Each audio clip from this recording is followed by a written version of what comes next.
There is a particular kind of silence that develops in a household built around a difficult man. It is not the silence of peace, it is not the silence of order, it is the silence of people who have learned through long and careful practice that certain things are not safe to say, that certain reactions are not permitted, that the entire architecture of their professional life depends on their ability to absorb something, to receive it, to contain it, to give it nowhere to go, and to continue after they have absorbed it, as though nothing had happened. This was the silence that filled the corridors of Buckingham Palace, of Sandringham, of Balmoral, of the royal yachts and the royal trains, and the dozens of houses through which Prince Philip moved across more than 7 decades of public life. It was a silence that surrounded one of the most photographed, most commented on, most relentlessly observed men in the world, and that hid, beneath the constant attention paid to him, something that the people closest to him understood and the people furthest from him did not. He had a temper, not the small, manageable kind that everyone has, not the brief, regrettable kind that flares and dies and is forgotten. Something more particular than that. Something documented, witnessed, recorded across decades by the men and women who served him, by the butlers and footmen, the photographers and detectives, the lady-in-waiting and the cousin and the young naval officer who had once been his friend. Something that operated at the center of one of the most powerful households in the world, and that was managed, year after year, decade after decade, by the staff who had learned that managing it was the price of admission. They were not allowed to react to it. They were not allowed to discuss it. They were certainly not allowed to repeat any of it outside the walls within which it had occurred.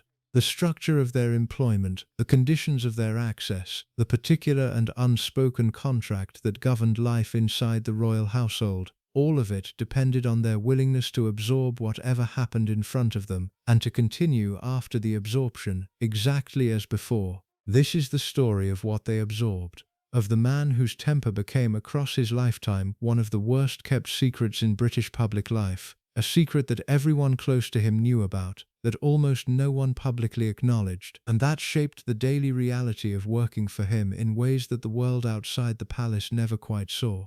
It is the story of where the temper came from, of the boy who became the man, of the wounds that never healed and the resentments that never softened, of the marriage in which it expressed itself, and the children it shaped, and the staff who lived alongside it, and the public who occasionally glimpsed it without ever quite understanding what they were seeing. And it is the story of what it cost, not him. He paid in his way, but he was protected by everything that surrounds a person of his position, the deference, the discretion, the institutional architecture that absorbs difficulty on behalf of its central figures. The cost was paid by other people, by the staff who learned to dive into thorn bushes when his carriage came charging, by the butlers who answered no, no, no when asked whether anyone should approach him, by the wife who said, on at least one documented occasion, that she would not come out of her cabin until he was in a better temper, by the son who described his father, decades later, as harsh and hectoring. These were the people who lived inside the temper, and what they remembered, what they recorded, in memoirs and interviews and the careful, decades later accounts of people who had finally felt able to speak, is the subject of this documentary. Before diving deeper on that, consider subscribing our channel and push the bell icon so you get all the updates about our channel. It is not a simple story. It is not in the end even a wholly unsympathetic one. There are reasons for what he became, and the reasons matter. There are people who genuinely loved him, and their love matters too. There is a complexity to his life that resists the easy verdict, the clean conclusion, the satisfying assignment of villain and victim that documentary storytelling sometimes wants to provide. But there is also, beneath the complexity, something that the people who served him understood with absolute clarity. He had a temper. The temper was real. The temper was the texture of daily life inside his household. And the staff were expected, without exception and without acknowledgement, to absorb it. This is what they absorbed, and this is what it took on the part of the people around him to keep absorbing it for as long as they did. There is a question that biographers of Prince Philip have returned to again and again across the decades they spent trying to understand him. It is not the question of what he did, or what he said, or what he became. Those questions have answers, and the answers are documented, and the work of recording them has been done by writers more thorough and more diligent than most of their subjects deserve. The question that resists answering is simpler and harder. Why was he like that? Why was the man so particular? Why did the temper exist? Why did it never quite resolve, never quite soften, never quite become the kind of thing a person grows out of as they move through their adult life and accumulate the relationships and the experiences that ordinarily smooth the rougher edges of personality? Why, at 96 years old, was he still capable of telling an RAF photographer to just take the fucking picture, at an event commemorating the Battle of Britain no less, in front of cameras and witnesses and the watching attention of the world? The answer, to whatever extent any answer is available, has to begin where he began, with a childhood that was, by any reasonable measure, one of the most disrupted and abandoning that any prominent 20th century figure ever survived. With a sequence of losses so dense and so concentrated, occurring across so few years of his early life, that the question becomes not why he turned out the way he did, but how he turned out functional at all. He was born on June 10, 1921, on the dining room table of a villa called Mon Repos on the Greek island of Corfu.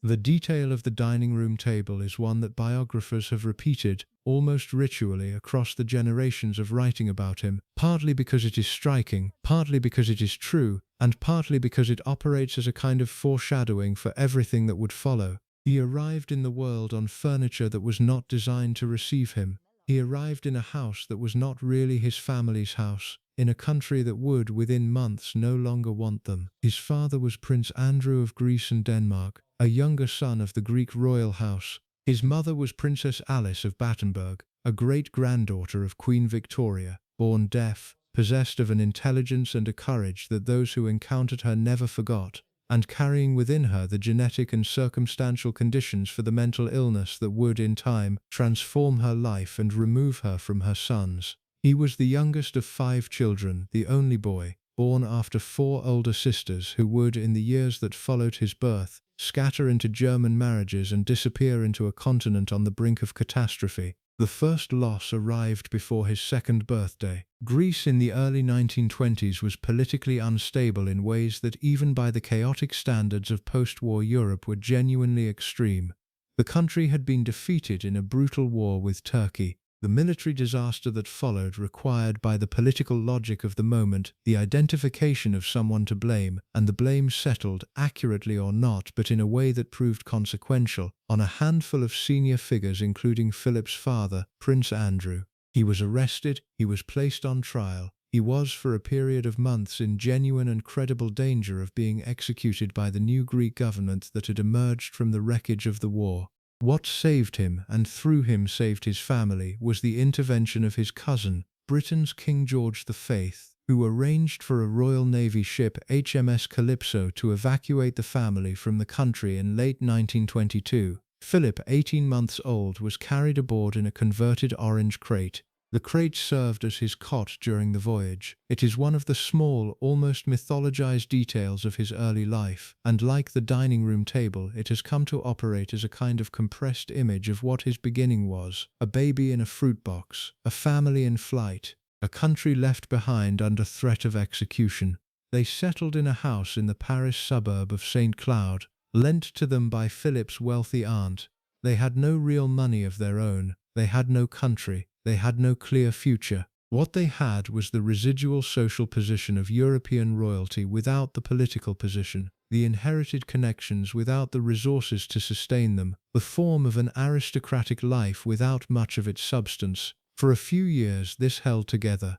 The family was, by all accounts, genuinely affectionate during these early years. Philip's parents were present, his sisters were present. There was a household, a structure, the kind of ordinary domestic life that even displaced royalty manages to construct around itself when nothing more dramatic is actively happening. And then, between 1930 and 1933, in a sequence so rapid and so total that it is difficult to describe without it sounding implausible, every element of that household disappeared. His mother, in 1930, suffered a mental breakdown of considerable severity. The diagnosis was schizophrenia, though modern readings of her case suggest that a more accurate diagnosis might have been something within the bipolar spectrum, complicated by the religious experiences she had begun to describe and the family stresses that had accumulated across the preceding years. The treatment she received was the treatment of her time and place. She was committed, against her will, to a sanatorium in Switzerland. The biographer Hugo Vickers described it as literally a car and men in white coats coming to take her away. Sigmund Freud was consulted on her case. The recommendation Freud offered with the genuine confidence of medical authority in 1930 was that her ovaries should be exposed to X-rays in order to force her into early menopause and through that hormonal shift address what was assumed to be an underlying sexual etiology of her symptoms. She was 9 years old. She was by this point already separated from her son. His father, in the same period, made his own decision about what to do with his life. He left.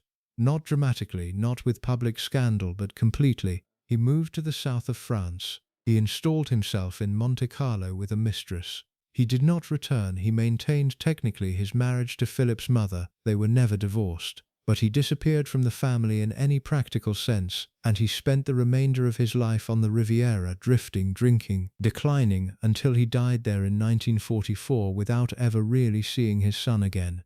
Philip would describe this, much later in his life, in the same flat and uninflected register he applied to most of the difficult material of his early years. "It's simply what happened," he said. "The family broke up. The 4 sisters in the same period married, all of them, within roughly 18 months of each other between 1930 and 1931. All 4 of his older sisters were married off to German princes, men who were, in the political context of early 1930s Germany, increasingly aligned with the Nazi movement that was about to come to power. The marriages took the sisters out of the family's existing social orbit and into a Germany that would, within a few years, become the country at the center of the conflict that would define Philip's young manhood. 3 of his 4 sisters had husbands who would join or be involved with the Nazi Party. One of those sisters, his beloved Cécile, would die in 1937 in a plane crash that killed her, her husband and their 2 small children, and at her funeral the senior Nazi official Hermann Göring would be present. So, within roughly 3 years, between his 8th and 11th birthdays, the following happened to Philip. His mother was institutionalized. His father left the family for a mistress in another country. All 4 of his sisters married and moved to Germany. The household in St. Cloud was dissolved. He was sent, alone, an 8-year-old boy with no apparent home and no clear future, to England, to be raised by various members of his mother's family, the Mountbattens, whom he barely knew and who took him in not exactly out of love but out of duty. He attended a preparatory school called Cheam, where he would receive no visits from his mother for the duration of his time there.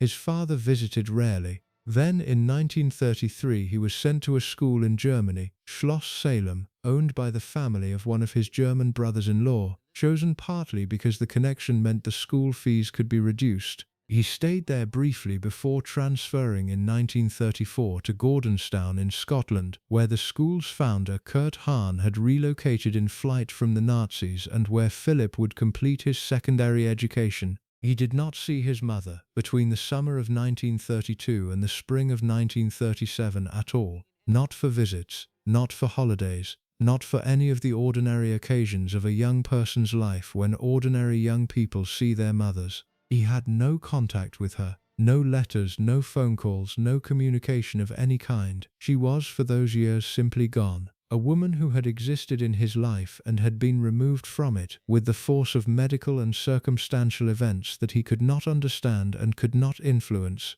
There is a phrase that biographer Sally Bedell Smith uses to describe this period of his life. She calls it dysfunctional. It is, by any reasonable standard, an understatement. What strikes you reading the various accounts is not just the density of the losses but their character. They were not the losses that allow for resolution. There was no death his family could collectively grieve, no clear ending that would have permitted the slow work of mourning that helps people integrate loss into the rest of their lives. Instead, the losses were ongoing, ambiguous, suspended. His mother was alive but absent. His father was alive but absent. His sisters were alive but on the other side of a continent, in a country that would soon be Britain's enemy. The structure of his family had not died, it had simply, quietly, completely disappeared. And he had been left, an 8-year-old, to make sense of that disappearance with whatever resources an 8-year-old can muster. The resources he found were the ones available to him. He developed, very early, what those who knew him later would describe as a fierce self-sufficiency. He learned to need nothing, or to behave as though he needed nothing, which in the absorbing logic of childhood is largely the same thing. He learned to manage, alone, the practical mechanics of his existence, the boarding schools, the holidays at various relatives' houses, the careful navigation of being a guest in homes that were not his own. He told one biographer much later with the same flat affect he applied to all the difficult material, "I just had to get on with it." You do, one does. This phrase, "one does," recurs in his accounts of his childhood with a frequency that begins after a while to feel almost like an incantation. Whatever happened, one got on with it. Whatever was lost, one absorbed the loss. Whatever the situation required, one met the requirement, and one did not complain, and one did not display the difficulty, and one did not, under any circumstances, ask for help. He was, after all, surrounded by adults who could not have given him help even if he had asked. His grandmother, the Dowager Marchioness of Milford Haven, was old and grieving. His uncle George, the second Marquess, was kind to him in his way but had his own life and his own concerns, and would die of bone cancer in 1938 when Philip was 17. Yet another loss, one of the men who had at least tried to provide some structure in his life, removed from it by the same indiscriminate pattern that had removed everyone else. After George's death, responsibility for Philip transferred to his uncle Louis Mountbatten, the more famous Mountbatten, the one history would come to know simply as Dickie. Louis was, by every account, a brilliant and ambitious man who genuinely cared about his nephew. He was also, as biographer Giles Brandreth described him, a well-intentioned control freak, not exactly the warm parental presence a wounded teenager most needed, but better than nothing, and better certainly than what had come before. There was, in 1937, another loss. The one that Philip himself would describe, in the rare moments when he discussed his early life at all, as the worst of them.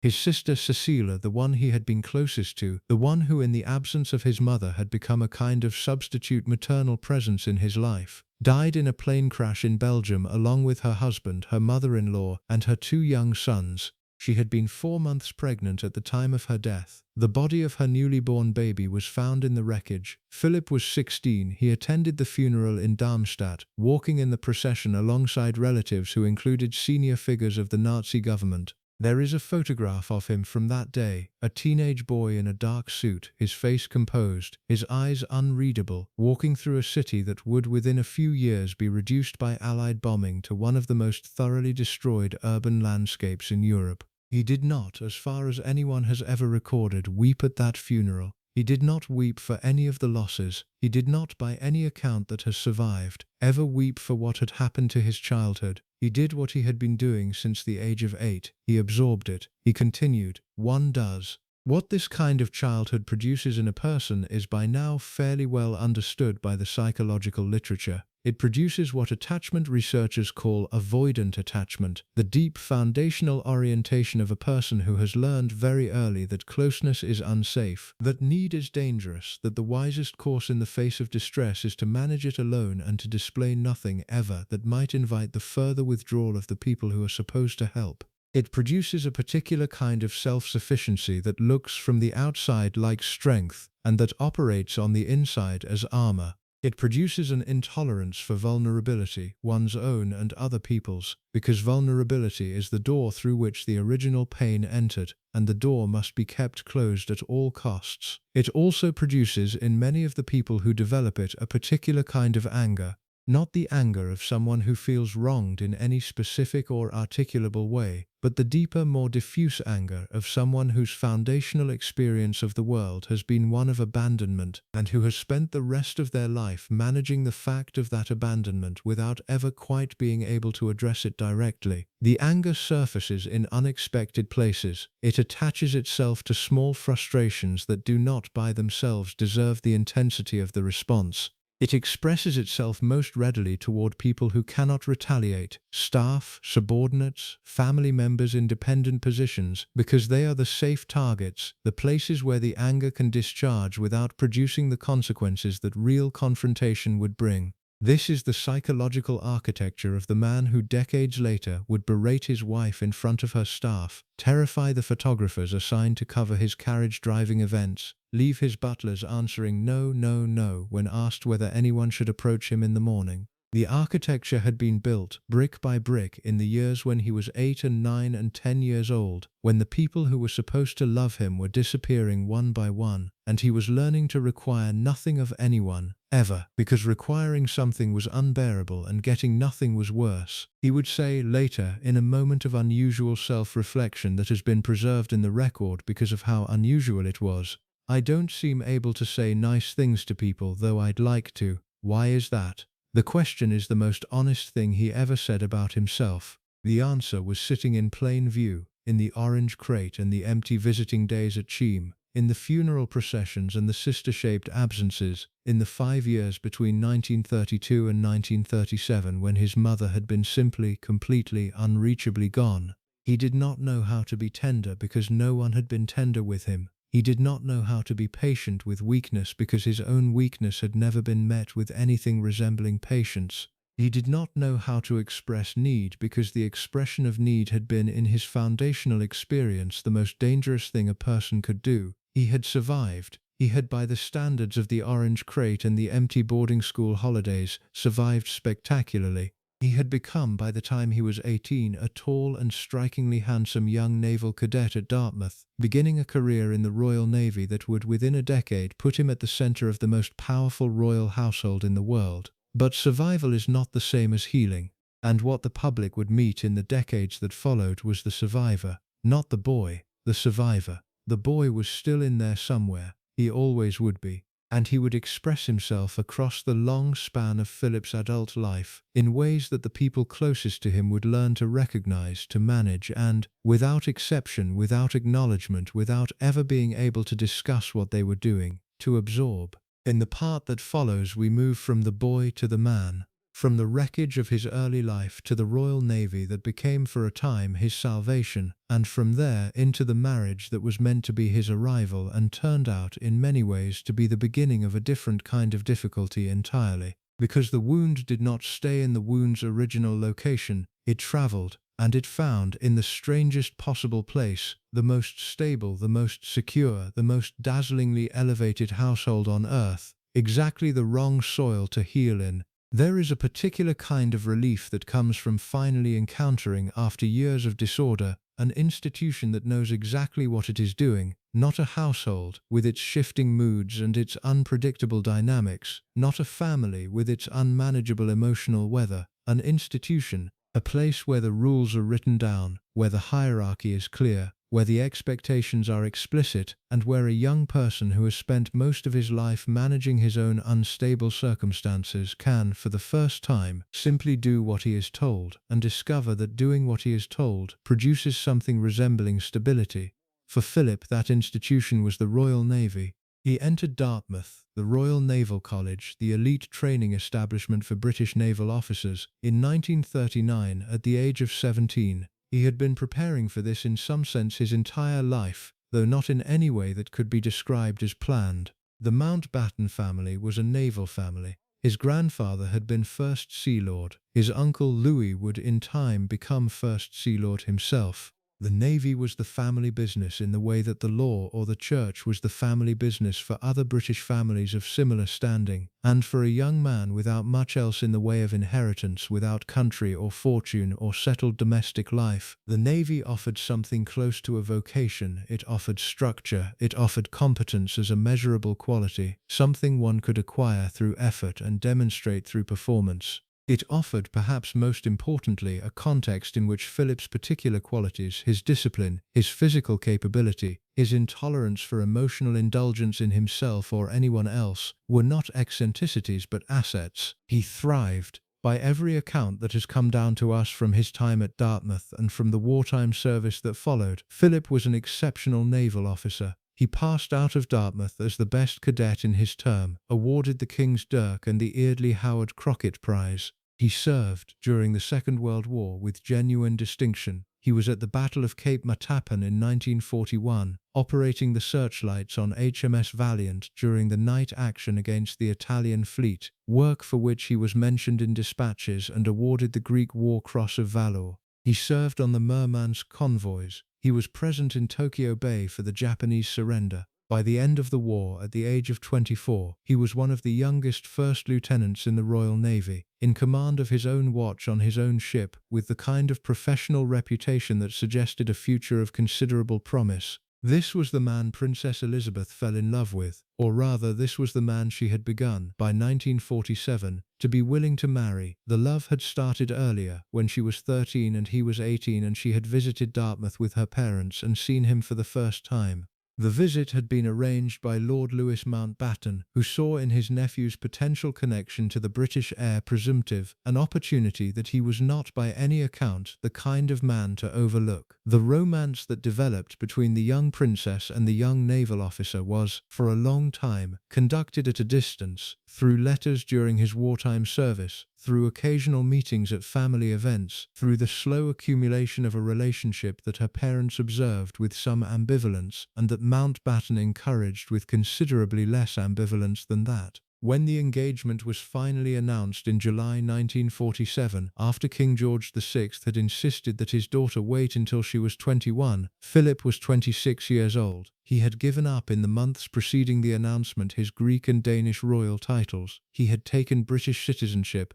He had adopted as his surname the anglicised form of his mother's family name, Mountbatten, because he could not be married into the British royal family while bearing a foreign princely title or a German-derived surname. He arrived at Westminster Abbey on November 20, 1947, no longer Prince Philip of Greece and Denmark but Lieutenant Philip Mountbatten, recently created His Royal Highness the Duke of Edinburgh by his father-in-law, on the eve of the wedding. He had given up, in other words, almost everything that had previously defined him: the country he had been born in, the titles he had been born with, the name his father had given him, the faith he had been raised in. Though his conversion from Greek Orthodox to Anglican was more nominal than substantive, it still represented a formal severance, and, most consequentially of all, the career he had built. He continued in the Navy after his marriage, served 2 more years of active duty in Malta, where he and Elizabeth lived something approaching the life of an ordinary naval couple, and then, in February of 1952, when George VI died and Elizabeth became Queen, his career ended, not formally. Formally, he was placed on indefinite leave from active service, with the understanding that he could in theory return to it. In practice, he never would. The Navy had been his life until he was 30 years old. From 30 onward, his life would be something else entirely. What it would be exactly was a question no one had quite worked out. There was no constitutional role for him. The husband of a reigning queen had no defined position in the British system of government. There was no precedent in living memory. The last consort of a queen regnant had been Prince Albert, husband of Queen Victoria, and his role had been so personal to himself and to the political circumstances of his particular marriage that it offered no template for a man arriving in the same situation 100 years later. Philip was, in the strict constitutional sense, simply the husband of the Queen. He had no portfolio, no department, no formal duties beyond those that attached to his presence at his wife's side during state occasions. What he did have was a household, or rather, what he had was a household that he was expected to run, and that he discovered, very quickly, did not quite want him to run it. The Buckingham Palace into which Philip moved in 1952 was an institution that had been operating, in essentially its current form, for decades. Its senior staff, the courtiers who managed the Queen's private and official life, the men with titles like Private Secretary and Master of the Household and Keeper of the Privy Purse, were the inheritors of a tradition that stretched back through the reign of George VI, through the abdication crisis, through George V, into the long Victorian and Edwardian past from which the modern British monarchy had taken its current shape. They had their own ways of doing things. They had their own assumptions about what should and should not change. They had, perhaps most importantly, their own loyalties to the Crown, to the institution, to the particular vision of monarchy that they had spent their careers maintaining. Philip wanted to change things. He wanted to modernize the household, to make it more efficient, less rigid, less encumbered by what he saw as the unnecessary formalities and outdated procedures that had accumulated across the long Edwardian afterlife of the British court. He had ideas, he had energy. He was, after all, a young man in his early 30s, fresh from a Royal Navy in which competence was rewarded and tradition was respected only insofar as it served operational effectiveness, and he could not understand why the running of his wife's household should be conducted according to procedures that no one could remember the original purpose of. The courtiers almost uniformly did not want him to change anything. They saw him, in the dismissive vocabulary that the British aristocracy reserves for outsiders who threaten its arrangements, as the foreigner. They were polite to him, as the codes of their world required. They were correct. They were, in the precise way that institutional resistance is most effective, entirely impossible to actually move. His suggestions were received, considered, and quietly buried. His initiatives were absorbed into the slow procedural fog of how things had always been done, and were discovered weeks or months later to have produced no actual change. The household continued, with its unchanged rhythms and its unchanged personnel, and its unchanged absolute confidence that it knew better than the new Duke of Edinburgh how the Queen's life should be arranged. He was, in this period, genuinely powerless. Not in the way that ordinary people are powerless. He had servants, he had houses, he had access to one of the most extraordinary lives any man of the 20th century would ever live, but in the specific way that mattered to him, in his ability to do anything day to day that produced any visible effect on the institution he had married into. He was a 30-year-old former naval officer accustomed to command, and he had been placed in a position where command was, structurally and immovably, not available to him. This was the soil in which the temper which had been forming since his childhood found its most receptive ground. Royal author Ian Lloyd, drawing on accounts from courtiers and family members, has described this period of Philip's life with unusual directness.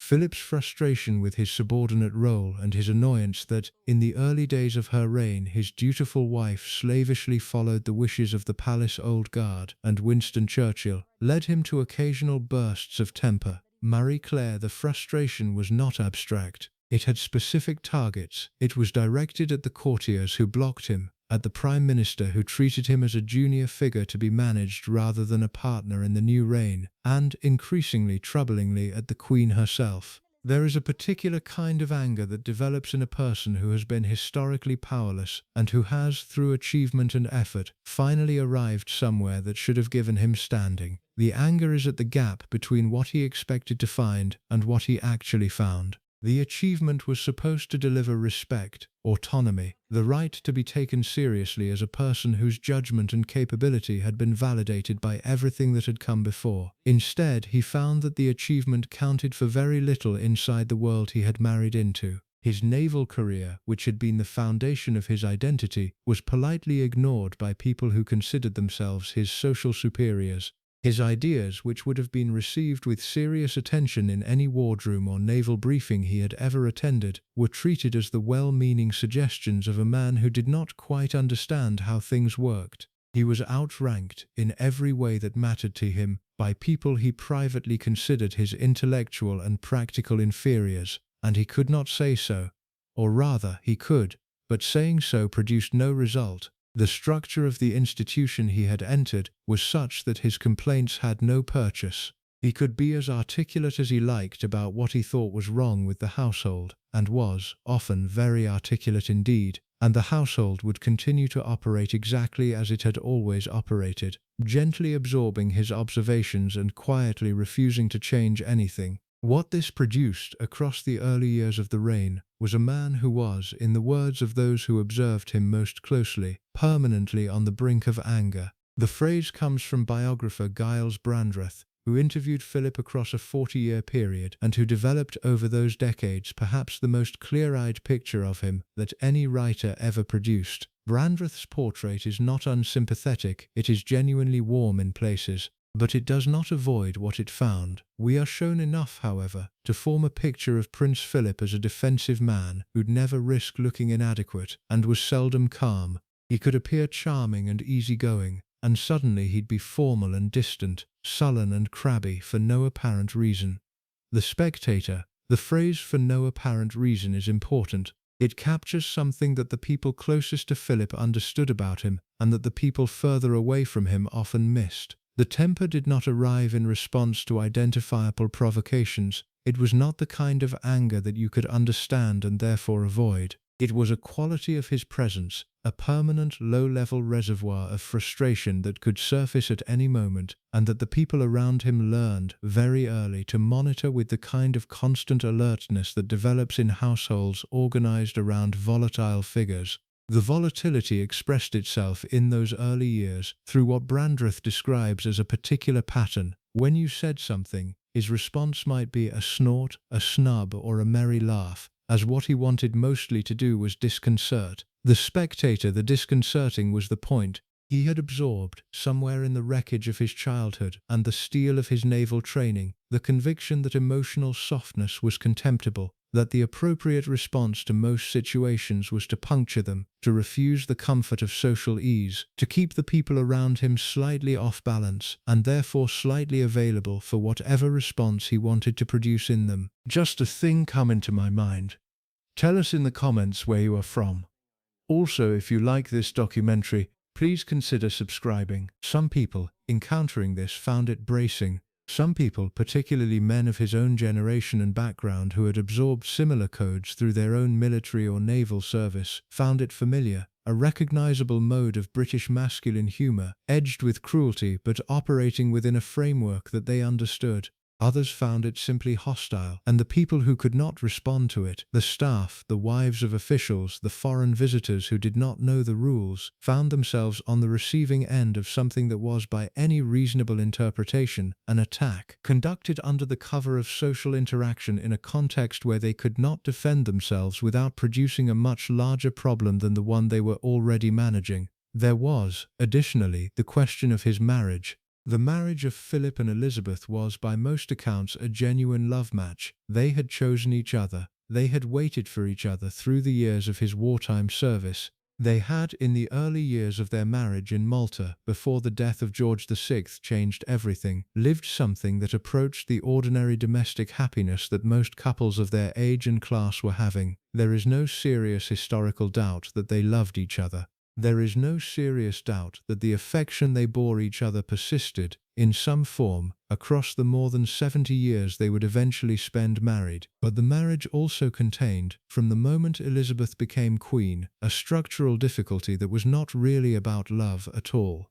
It was about position. She was the head of state, the embodiment of the crown, the central figure of every formal and informal arrangement of their daily lives.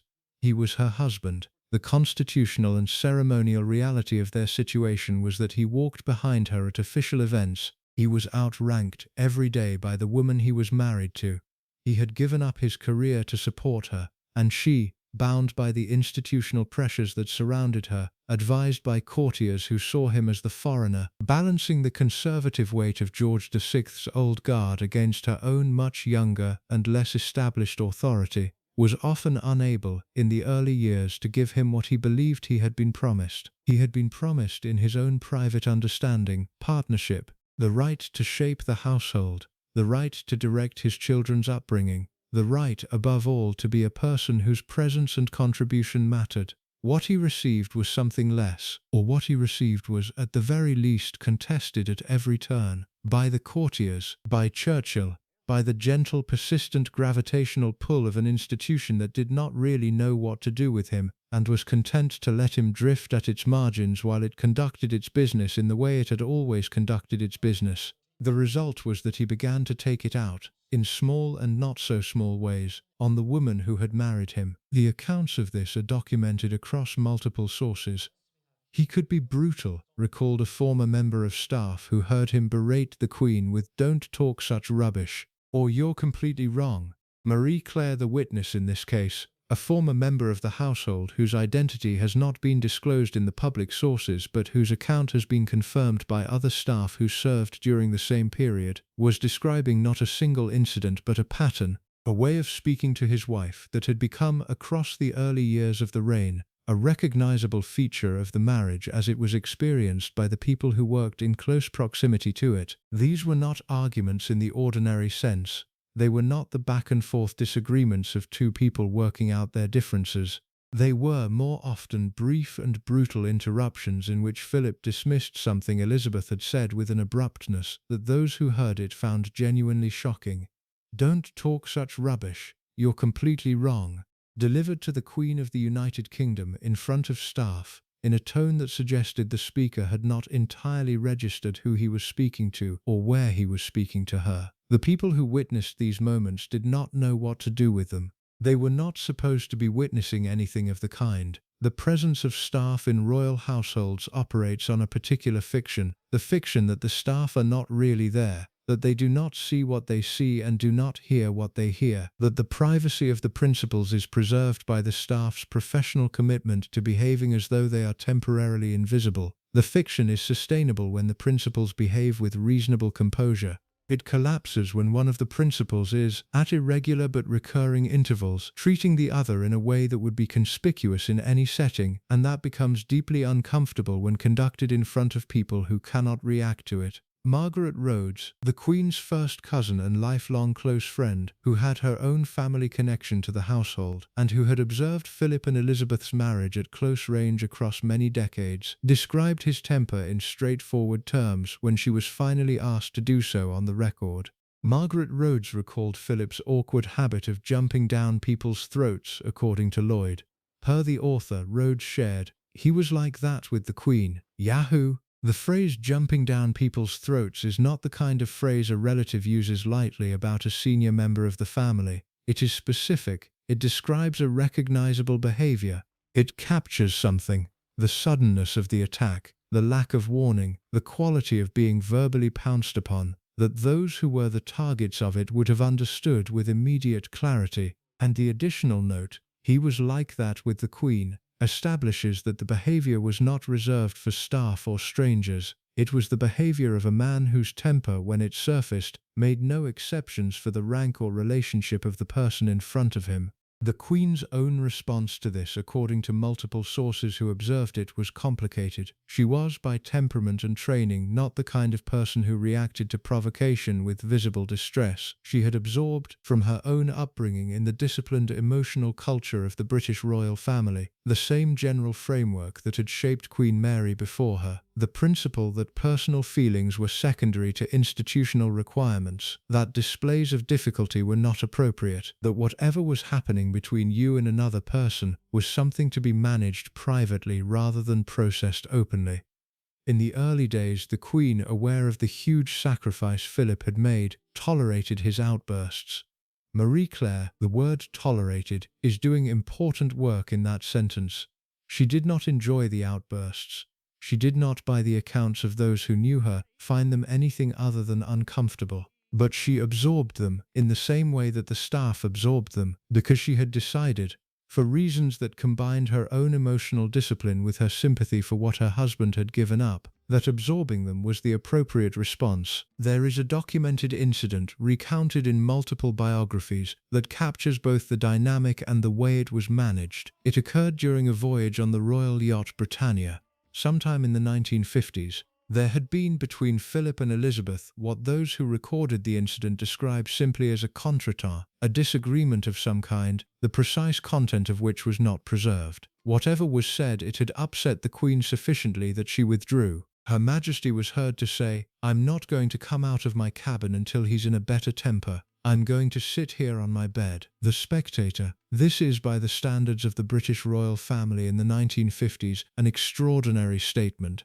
It is the closest thing in the historical record to the Queen acknowledging, to the staff who could hear her, in a voice that could be reported and remembered, that her husband's temper was something that produced consequences in their marriage, that she had strategies for managing it, that sometimes the strategy was simply to remove herself from his vicinity until the weather inside him changed, The fact that the staff could hear her saying this is in itself revealing. It tells us something about the layout of the yacht and the proximity of the people who served the royal couple. It tells us something about the Queen's own occasional willingness to allow her management of her husband to be visible in unguarded moments to the people who were around her. And it tells us something, perhaps most importantly, about the open secret quality of what was happening. The staff knew. They had always known. They had been managing it from the beginning, the way they had been managing every other aspect of their employers' lives. The Queen's statement was not a revelation to them. It was a confirmation of something they had long understood, and an instruction, delivered in the only way she could deliver such instructions, to give him space and time to recover before anyone tried to engage with him again.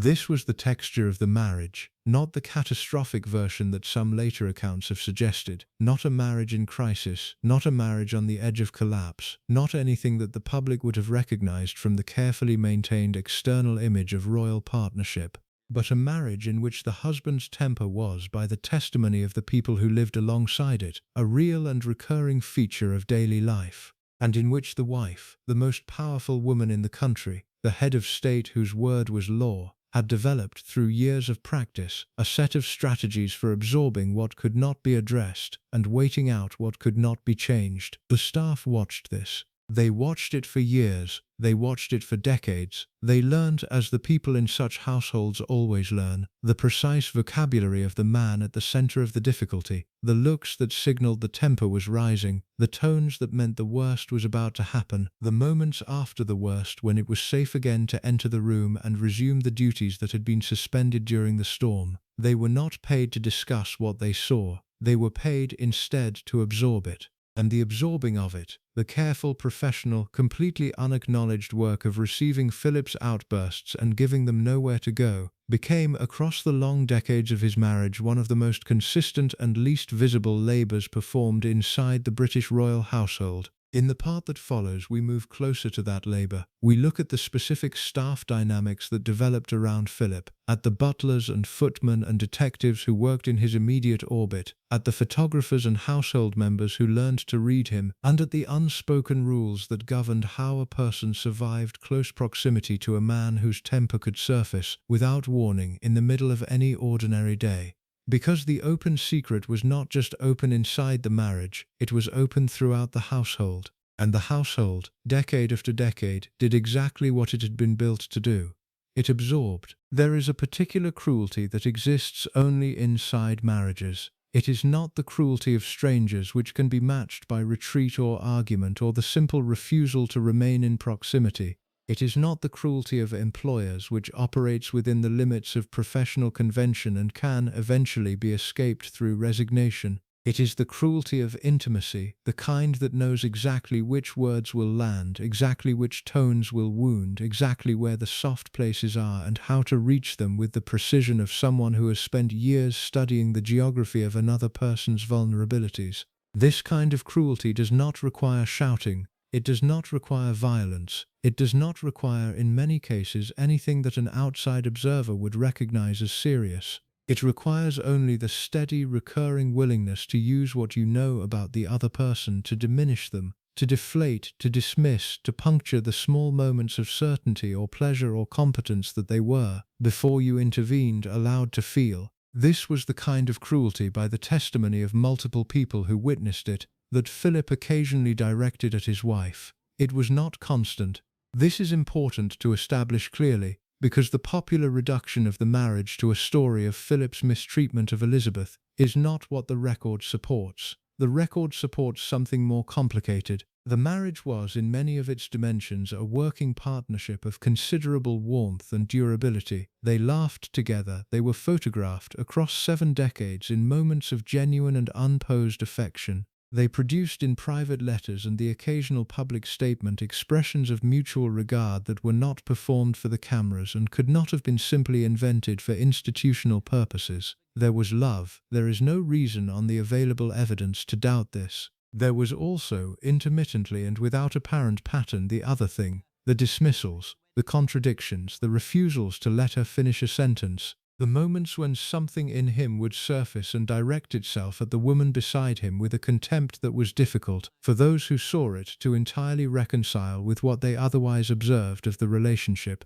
These two things were both true. They had been true for the entire duration of the marriage, from the early years in Malta when they were still working it out as ordinary naval couple, to the final years at Windsor when they were two old people who had lived more of their lives together than apart. The warmth and the difficulty had coexisted. The affection had not prevented the outbursts. The outbursts had not destroyed the affection. The marriage had absorbed both, in the way that long marriages absorb almost everything, and had continued, visibly, durably, with the kind of evident commitment that gets cited by relationship counselors and admired by the public, across decades that contained in their hidden architecture more difficulty than either of them ever publicly acknowledged. The staff watched all of it. They were, after all, the only continuous witnesses. They were present at breakfast. They were present at the meals on the royal train and the royal yacht. They were present in the corridors of Buckingham Palace and Sandringham and Balmoral and Windsor, moving through rooms that the principals occupied, hearing the conversations that the principals conducted, watching what unfolded between two people who had, by the simple fact of long acquaintance and shared employment, lost most of the natural inhibitions that married couples typically maintain in the presence of others. The staff had become, by virtue of their proximity, almost invisible, and the invisibility had given them access to a marriage that no one outside the household ever saw. What they saw was complicated, and what they reported decades later in the careful and limited disclosures that household members occasionally allow themselves was equally complicated. There was, first, the basic pattern. He could be brutal, recalled a former member of staff who heard him berate the Queen with "Don't talk such rubbish," or "You're completely wrong." Marie Claire, the two phrases "Don't talk such rubbish" and "You're completely wrong" recur in the staff accounts with sufficient frequency that they appear to have been almost a verbal tic. They were Philip's go-to dismissals. They were the phrases he reached for when something his wife had said, at a meal or in a meeting or in the course of an ordinary conversation about ordinary things, had failed to meet whatever standard he was, in that particular moment, applying. The standard varied. This was part of what made the dismissals so disconcerting to witness. There was no consistent error she was being corrected for. She was not, by any reasonable assessment, less intelligent than him. She was, by the testimony of almost everyone who worked with her, formidably and quietly intelligent in ways that her husband sometimes missed. She was not less informed about most of the topics they discussed. She had been raised inside the institution they were both serving. She had been receiving the daily political briefings and the diplomatic correspondence that came with her position for, by this point, decades. There was very little she could plausibly be said to be wrong about, in any factual sense, that he could plausibly be said to know better. But the dismissals were not really about being right or wrong. They were about something else. They were about the maintenance of a particular dynamic, a dynamic in which he retained the right, regardless of the actual content of any given exchange, to be the one who corrected, who interrupted, who declared the conversation closed by ruling on the inadequacy of what had just been said. This was the small daily compensation that a man without formal power had constructed for himself inside a marriage that gave him no formal power. He could not outrank her in any setting that mattered. He could not preside over a state dinner instead of her, or sign legislation, or receive ambassadors as the host rather than the consort. But he could, across the small and intimate moments of daily life, take from her the right to finish a sentence. And he did, regularly, in front of staff, with a casualness that suggested he had stopped registering that he was doing it at all. The Queen, for her part, did something with these moments that the staff who witnessed it found genuinely impressive in retrospect, though it was difficult to fully appreciate while it was happening. She did not respond. She did not on most occasions defend the position he had just dismissed. She did not on most occasions defend herself. She did not point out that she had not in fact been talking rubbish, or that she had not been completely wrong, or that the tone he had taken was not appropriate to the setting in which they were both operating. She allowed the dismissal to stand. She allowed the conversation to move on, redirected by his interruption into whatever channel he had chosen to push it into. She continued, in some essential way that the staff who saw it could perceive but could not entirely explain, to be exactly herself, composed, attentive, entirely present, without giving him the satisfaction of any visible reaction to what he had just done. This was not weakness. It was not, in the sense that a less generous reading might suggest, the response of a woman who had been beaten down by years of treatment and no longer had the capacity to push back. The Queen had a steel core that nobody who worked closely with her ever doubted, and on the rare occasions when she did push back at her husband, usually quietly, almost never in front of others, but with an absolute clarity that left no doubt about what she had decided, the pushback worked. He stopped doing whatever he had been doing. He recalibrated. The pattern that had produced the difficulty was, for some period, suspended, but she did not push back often. And the reason she did not push back often was, by the analysis of those who knew her best, a deliberate strategic choice. She had decided very early in the marriage that confrontation with Philip on the ordinary occasions of his temper would be costly in ways that absorbing it would not. Confrontation produced escalation.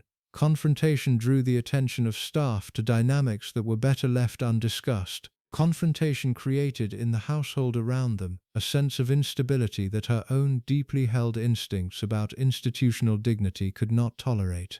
So she absorbed, strategically, deliberately, with the same controlled discipline she brought to every other aspect of her life. She absorbed his interruptions and his contradictions and his "don't talk such rubbish." She absorbed the sharp edge in his voice when something she had said had failed to please him. She absorbed the moments when, in front of foreign dignitaries or domestic staff or members of her own family, he expressed an impatience with her that was, by the codes of the British monarchy, almost unimaginable as a public behaviour. And by absorbing, she taught the staff what to do. This was in many ways the most consequential aspect of how she handled it. The staff took their cues from her. They had to. They could not respond independently to behaviour that the Queen herself was not responding to. There would have been a violation of the basic hierarchy of the household, an act of presumption that would have been intolerable regardless of what had provoked it. So they watched her, and they saw that she did not react, and they understood that they were not to react either. They learned the discipline of impassivity. They learned to receive what they witnessed without registering it. They learned, in the deepest and most thorough sense, the precise behaviour that the Queen herself had decided to exhibit toward her husband's temper. It was a kind of training conducted entirely without instruction, by example so consistent that no instruction would have been needed even if it had been permitted. The staff who came in, new to the household, watched the senior staff who had been there for years. They saw that nothing happened, that an outburst occurred, and the senior staff simply continued, as though the outburst had not occurred. They saw that the Queen continued, as though the outburst had not occurred. They calibrated themselves to this. They became, after a period that the people who experienced it described as ranging from weeks to months, exactly the kind of audience that Philip's outbursts required to be sustainable. An audience that gave them no purchase. An audience that absorbed them without echo. An audience that, by its complete impassivity, allowed the storm to pass through the room and dissipate without ever having struck anything that could record or resist it. There were occasional moments, however, when the Queen's discipline lapsed into something more visible. These are the moments that have been preserved in the accounts of the staff because they were unusual enough to be noticed and recorded. The royal yacht incident has already been mentioned in the previous part. The moment when, after some unspecified disagreement, the Queen withdrew to her cabin and announced, in a voice the staff could hear, that she would not emerge until her husband was in a better temper. Her Majesty was heard to say, "I'm not going to come out of my cabin until he's in a better temper. I'm going to sit here on my bed." The spectator, what is striking about this incident, beyond the simple fact of its occurrence, is how completely it captures the Queen's understanding of what she was dealing with. She did not say she would not come out until they had resolved the disagreement. She did not say she would not come out until he apologized. She said she would not come out until he was in a better temper, until the weather inside him had changed, until whatever pressure had built up had dissipated, until he had become again the version of himself that was safe to engage with. This was the language of someone who had been studying the man across years of close observation. She had developed by this point in the marriage a precise understanding of the temper as a kind of recurring meteorological event. It came, it built, it expressed itself, and then, given enough time and the absence of further provocation, it passed. The strategy was to remove yourself from its path while it was active and to return when the system had moved through. This was not a strategy you applied to ordinary disagreements. It was a strategy you applied to a force that you had decided you could not address directly and had to manage instead at the level of timing and distance. There was the Belize incident in 1994. Philip and Elizabeth were on a state visit. They were on the deck of the royal yacht Britannia. The Queen was on the quayside in conversation with their hosts. She was, by every account, including her own occasional self-deprecating reflections on the topic, a woman who genuinely enjoyed conversation, who took her diplomatic responsibilities seriously, who believed that the small and apparently incidental exchanges with foreign officials and ordinary people were among the most important things she did. The conversations she had at moments like this were, in her understanding, not delays but the actual substance of the work. Philip did not see it that way.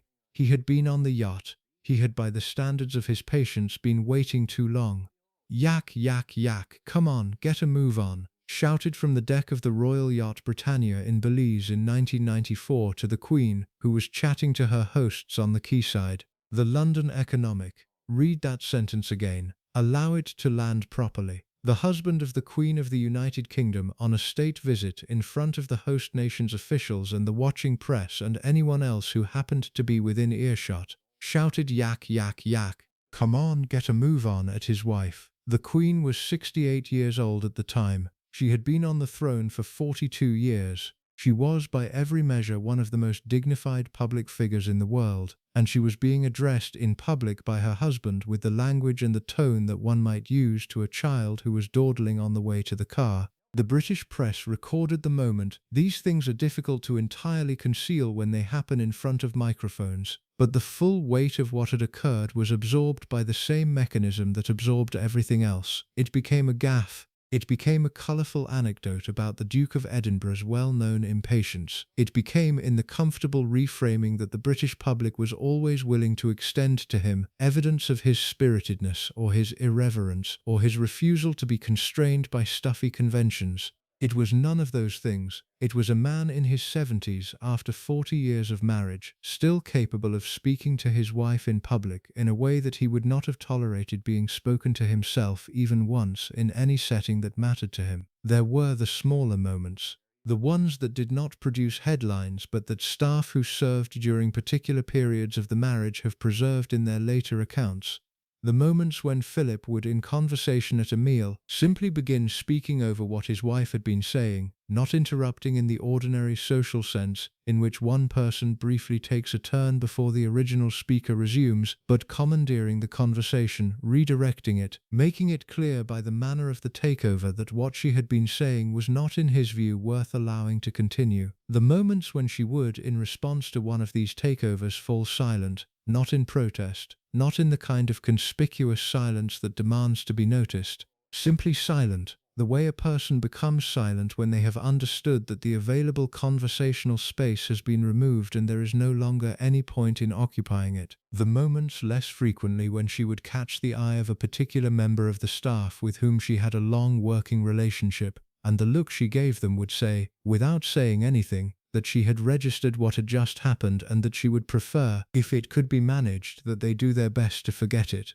This was the closest she ever came to acknowledging the situation to the people who were watching it. A look, a small, almost invisible recognition of mutual presence in a difficulty that was not being discussed. And then, immediately, the resumption of the perfect public composure that had been her trademark her entire adult life. Margaret Rhodes, the Queen's cousin, in the same passage where she described Philip's habit of jumping down people's throats, added the additional observation that the staff accounts have repeatedly confirmed. "I think the Queen did find it disconcerting." Marie Claire, the word disconcerting is again doing important work. Rhodes was a woman who knew Elizabeth as well as anyone outside the immediate family. She had observed the marriage from a position of both intimacy and detachment. And the word she chose when finally asked to characterize the Queen's response to her husband's outbursts was disconcerting, not upsetting, not humiliating, not wounding. Disconcerting, a word that suggests something that throws you off, that catches you wrong-footed, that produces a momentary loss of equilibrium in a person who is otherwise composed. This was, by Rhodes's reading, what the Queen experienced, Not catastrophic distress, not a steady accumulation of trauma, but the regular recurring experience of being knocked slightly off balance by a person from whom she should have been able to expect, at minimum, the absence of public attack. She found it disconcerting. She did not allow herself to find it more than that, and the people around her, taking their cue from her, also did not allow themselves to find it more than that, even when the events they witnessed were considerably worse than the relatively measured term disconcerting would suggest. There is one further dimension to all of this that the staff accounts have, occasionally, allowed themselves to address. It concerns Philip's own awareness of what he was doing. He was not, by every available indication, an obtuse man.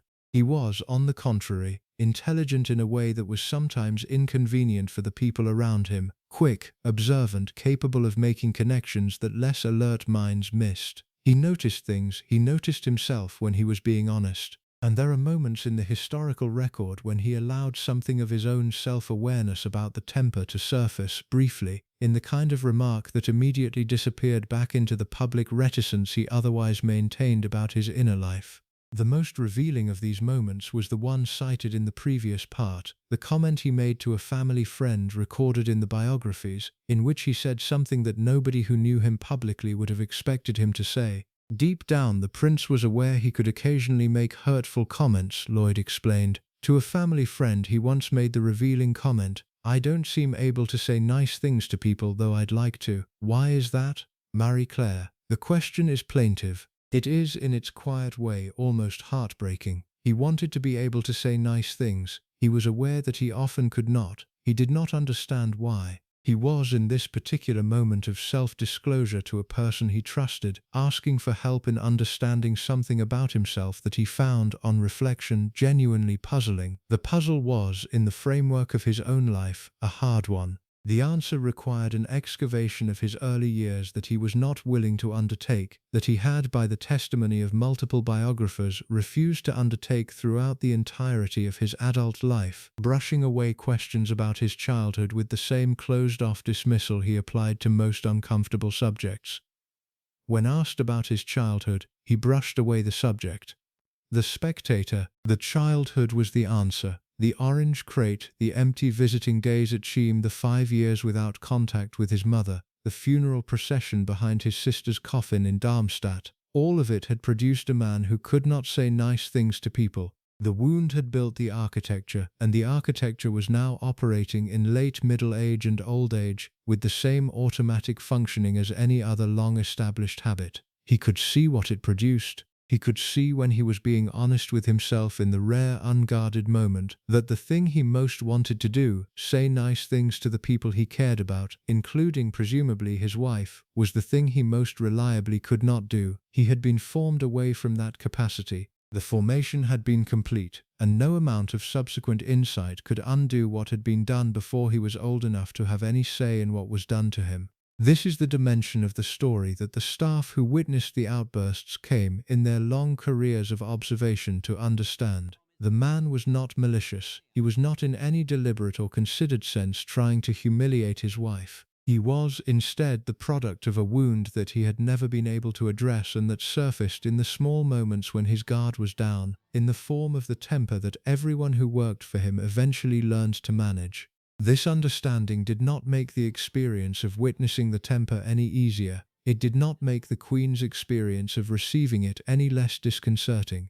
It did not in any practical sense change the daily reality of life inside a household where one of the principals was capable of telling the other principal to get a move on, in front of the press of a Commonwealth nation. But it was, for the people who served the household across long careers, the framework that allowed them to continue serving. They understood what they were dealing with. They understood that the man at the center of the difficulty was not in some essential way in control of what was producing the difficulty. They understood that the Queen had decided, with the same clear-eyed assessment she brought to every other aspect of her life, that this was a man worth staying married to despite everything that her position would have allowed her to do about him if she had wanted to. So they absorbed. They watched the marriage operate, with all its visible and invisible difficulties, across the long decades of the reign. They participated, by their professional silence, in the maintenance of an external image that was true in some ways and incomplete in others. They held in their long memories and their eventually published accounts the more complicated picture that history has gradually been allowed to access, and they understood, with the precise clarity that staff in such households always understand the people they serve, that the temper they were witnessing inside the marriage was the same temper that had been forming in the absences of his childhood since he was 8 years old. In the part that follows, we move outward from the marriage to the broader household, to the butlers and footmen and detectives whose own working lives were shaped by the temper, who developed their own protocols for managing it, and who carry, in the memoirs that some of them have eventually written, the detailed record of what it took to work in close proximity to a man whose moods were at all times the dominant feature of the daily weather, because the marriage was the most intimate context in which the temper expressed itself. But the household was the context in which it was most consistently absorbed, and the staff who did the absorbing were learning, day by day, year by year, decade by decade, exactly what kind of man they had committed their professional lives to. There is a particular kind of education that is not available in any school. It is not taught in any formal curriculum. It is not described in any handbook that a new employee receives on their first day, and it is not discussed openly in any meeting they will attend during the entirety of their tenure. It is acquired only through proximity, only through observation, only through the slow and entirely unspoken process by which the people who already understand a situation transmit that understanding to the people who are about to need it. The British royal household has been operating this kind of education for a very long time. The codes of behavior that govern life inside it, the precise protocols of address, the choreographies of physical movement, the calibrations of formality and informality that determine when a member of the staff may speak and when they must remain silent, are not codified in any document that an outsider could read. They are absorbed, they are picked up by watching, they are learned by new members of the household through the small daily corrections that more experienced colleagues offer in the form of glances, gestures, the slight raised eyebrow that signals you have done something not quite right and need, before the moment is observed by anyone of higher rank, to adjust. For most members of the household, this education was relatively predictable.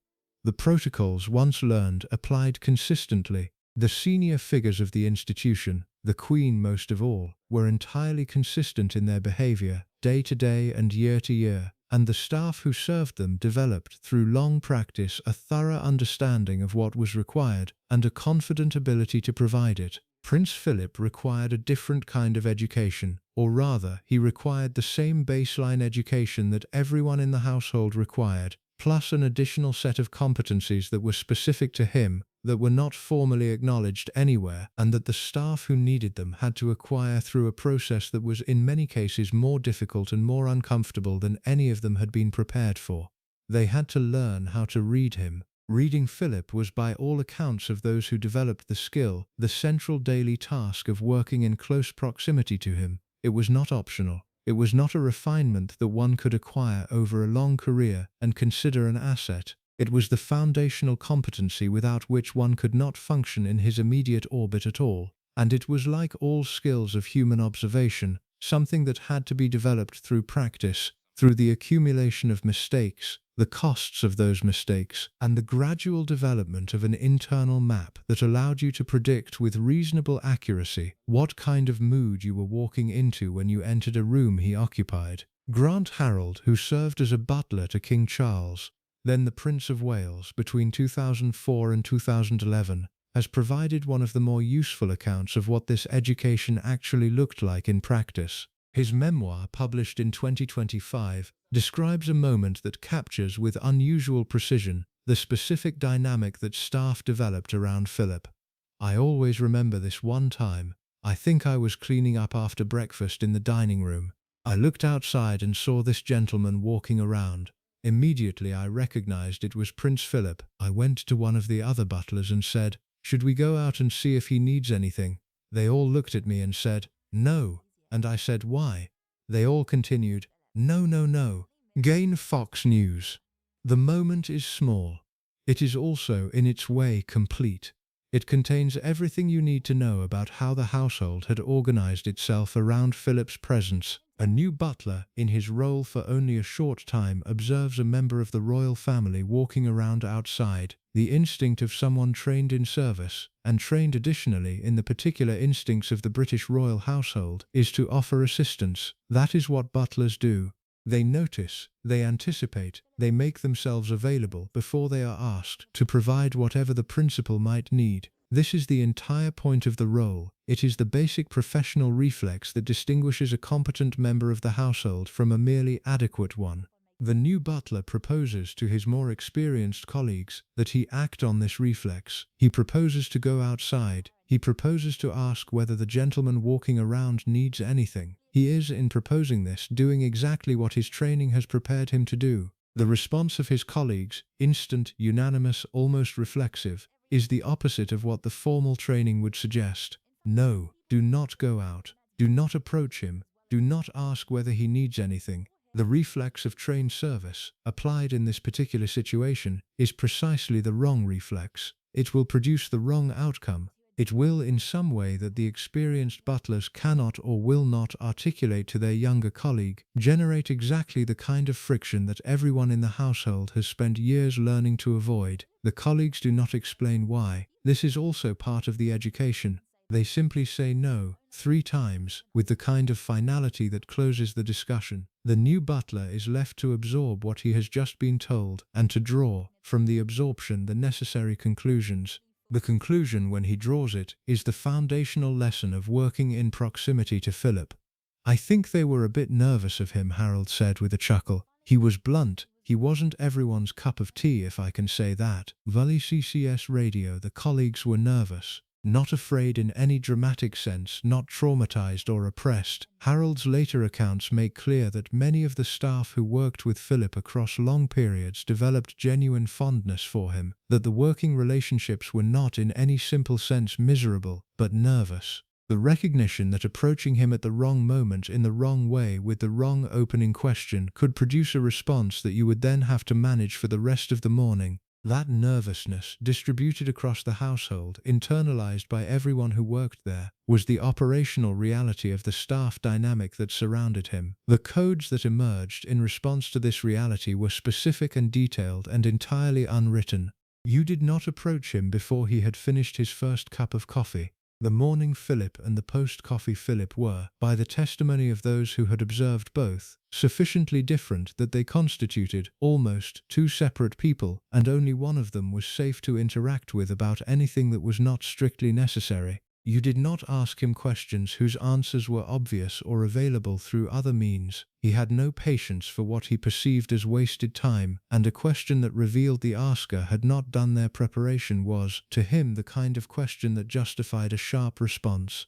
The sharp response, once delivered, produced its own consequences in the household. The asker would have to recover their composure, the witnesses would have to pretend they had not heard, and the whole small machinery of damage management would have to engage to absorb something that, in a different household, would simply have been a routine question and answer. Just a thing come into my mind.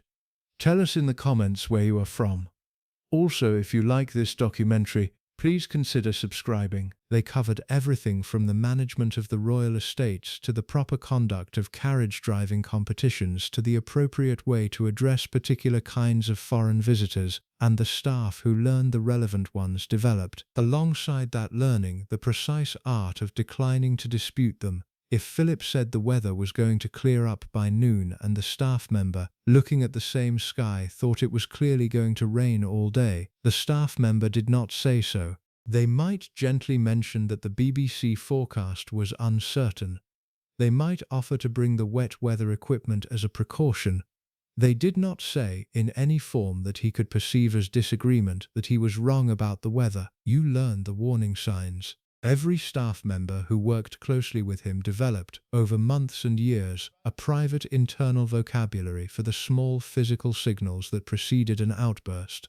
The slight tightening around the jaw, the particular angle of the head when something had begun to irritate him, the change in the rhythm of his speech, the brief delay before a response, the specific quality of the silence that meant he was deciding whether to let something pass or whether to address it with the directness for which he was famous. These signals were not discussed openly among the staff. They were instead communicated through their own non-verbal vocabulary. The look exchanged between two senior members of the household when they had both noticed the same change in his manner. The small adjustment of position by which one staff member would signal to another that something was building and the morning's plan should be adjusted accordingly. This was, in its way, an extraordinary collective accomplishment. A household of dozens of people had organized itself around the moods of a single man and developed over decades a sophisticated communal intelligence about those moods that allowed it to function without producing the kinds of confrontations that his temper, applied to a less prepared environment, would have produced constantly. The accomplishment was invisible to the public. It was largely invisible to Philip himself, who appears to have understood only intermittently the degree to which the people around him were managing him.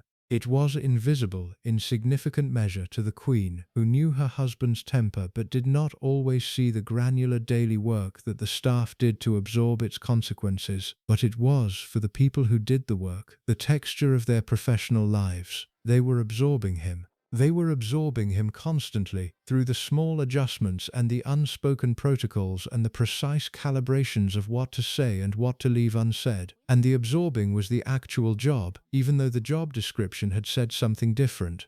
There were periodically moments when the absorbing failed. The most documented of these involved photographers. Photographers were a special category in Philip's world for reasons that were partly structural and partly personal. Structurally, they were unavoidable. The royal family's public function required the constant production of images, and the photographers were the people who produced them.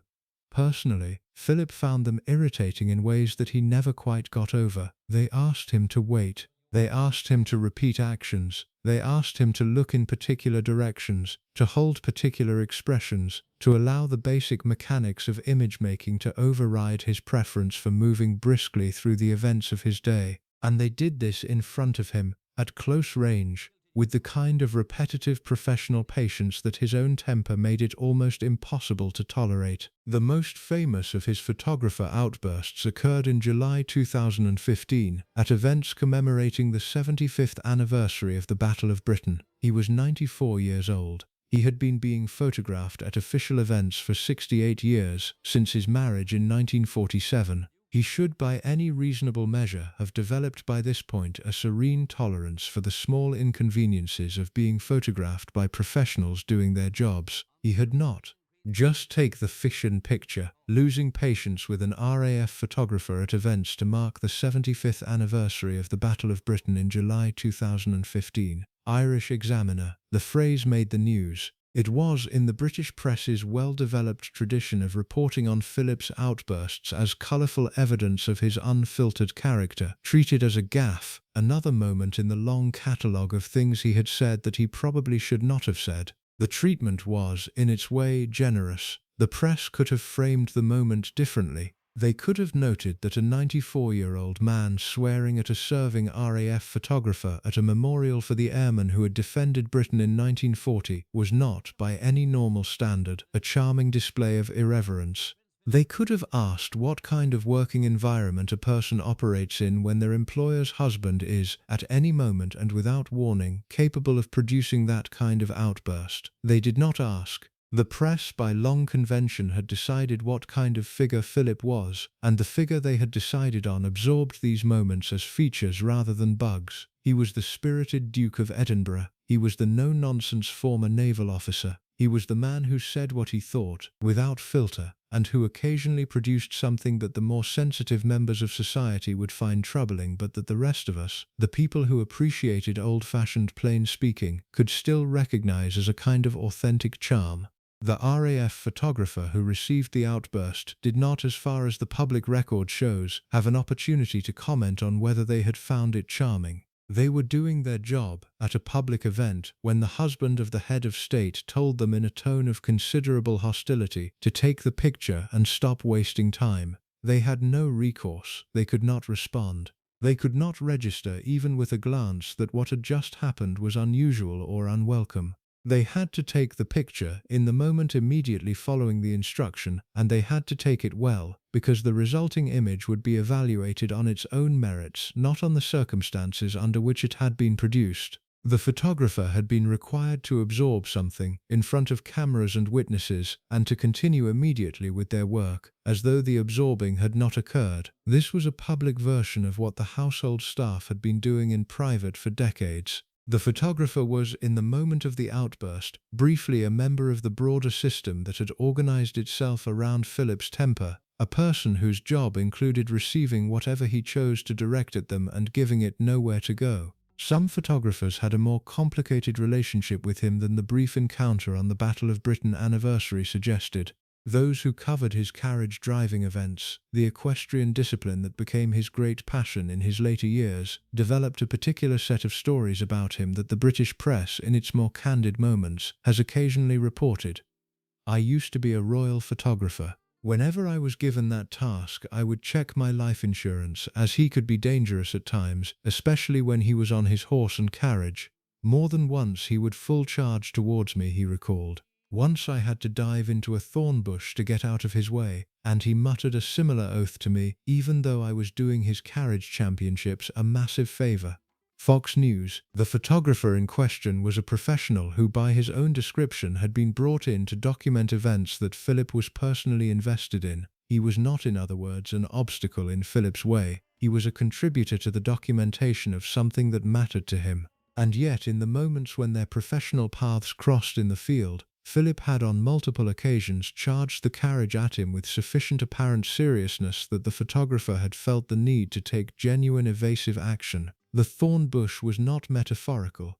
It was a real thorn bush, into which a working photographer had thrown himself in order to avoid being run over by Prince Philip's carriage, while Philip, by the photographer's account, had muttered an unprintable comment in his direction as he passed. The staff, in their long absorbing of him, did not generally have access to the thorn bush as an option. They had to remain in his vicinity day after day, week after week, year after year, with no available evasive action and no opportunity to remove themselves from the path of whatever was coming. They had to develop instead the inner equivalent of the thorn bush, the psychological technique of absorbing the impact while keeping their professional posture intact, of receiving what was directed at them without registering its weight, of allowing the storm to pass through them without leaving any visible trace of its passage.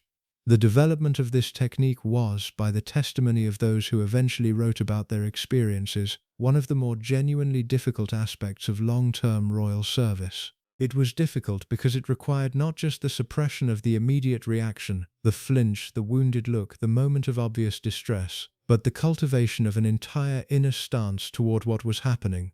You could not simply pretend on the surface that you had not been affected. The principles would see through that. You had to actually achieve internally a state in which you really were not affected. You had to find a way to receive the outburst that genuinely did not register it as wounding, that did not allow it to accumulate in you, that did not, over long periods of repeated exposure, produce the slow erosion of professional confidence that the unexamined accumulation of such moments inevitably would have produced. The staff who managed this best were, almost without exception, people of a particular temperament.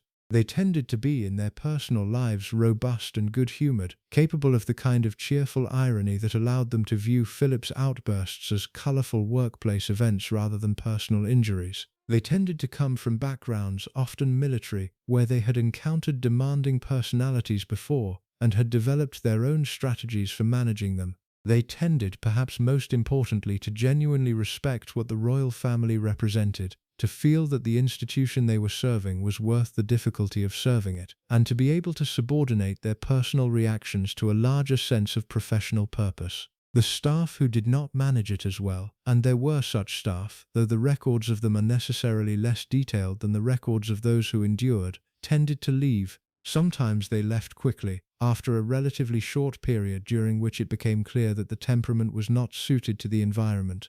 Sometimes they left after years, having developed some of the necessary techniques but not all of them, having found that the cumulative weight of the absorption had begun to exceed what they could continue to absorb.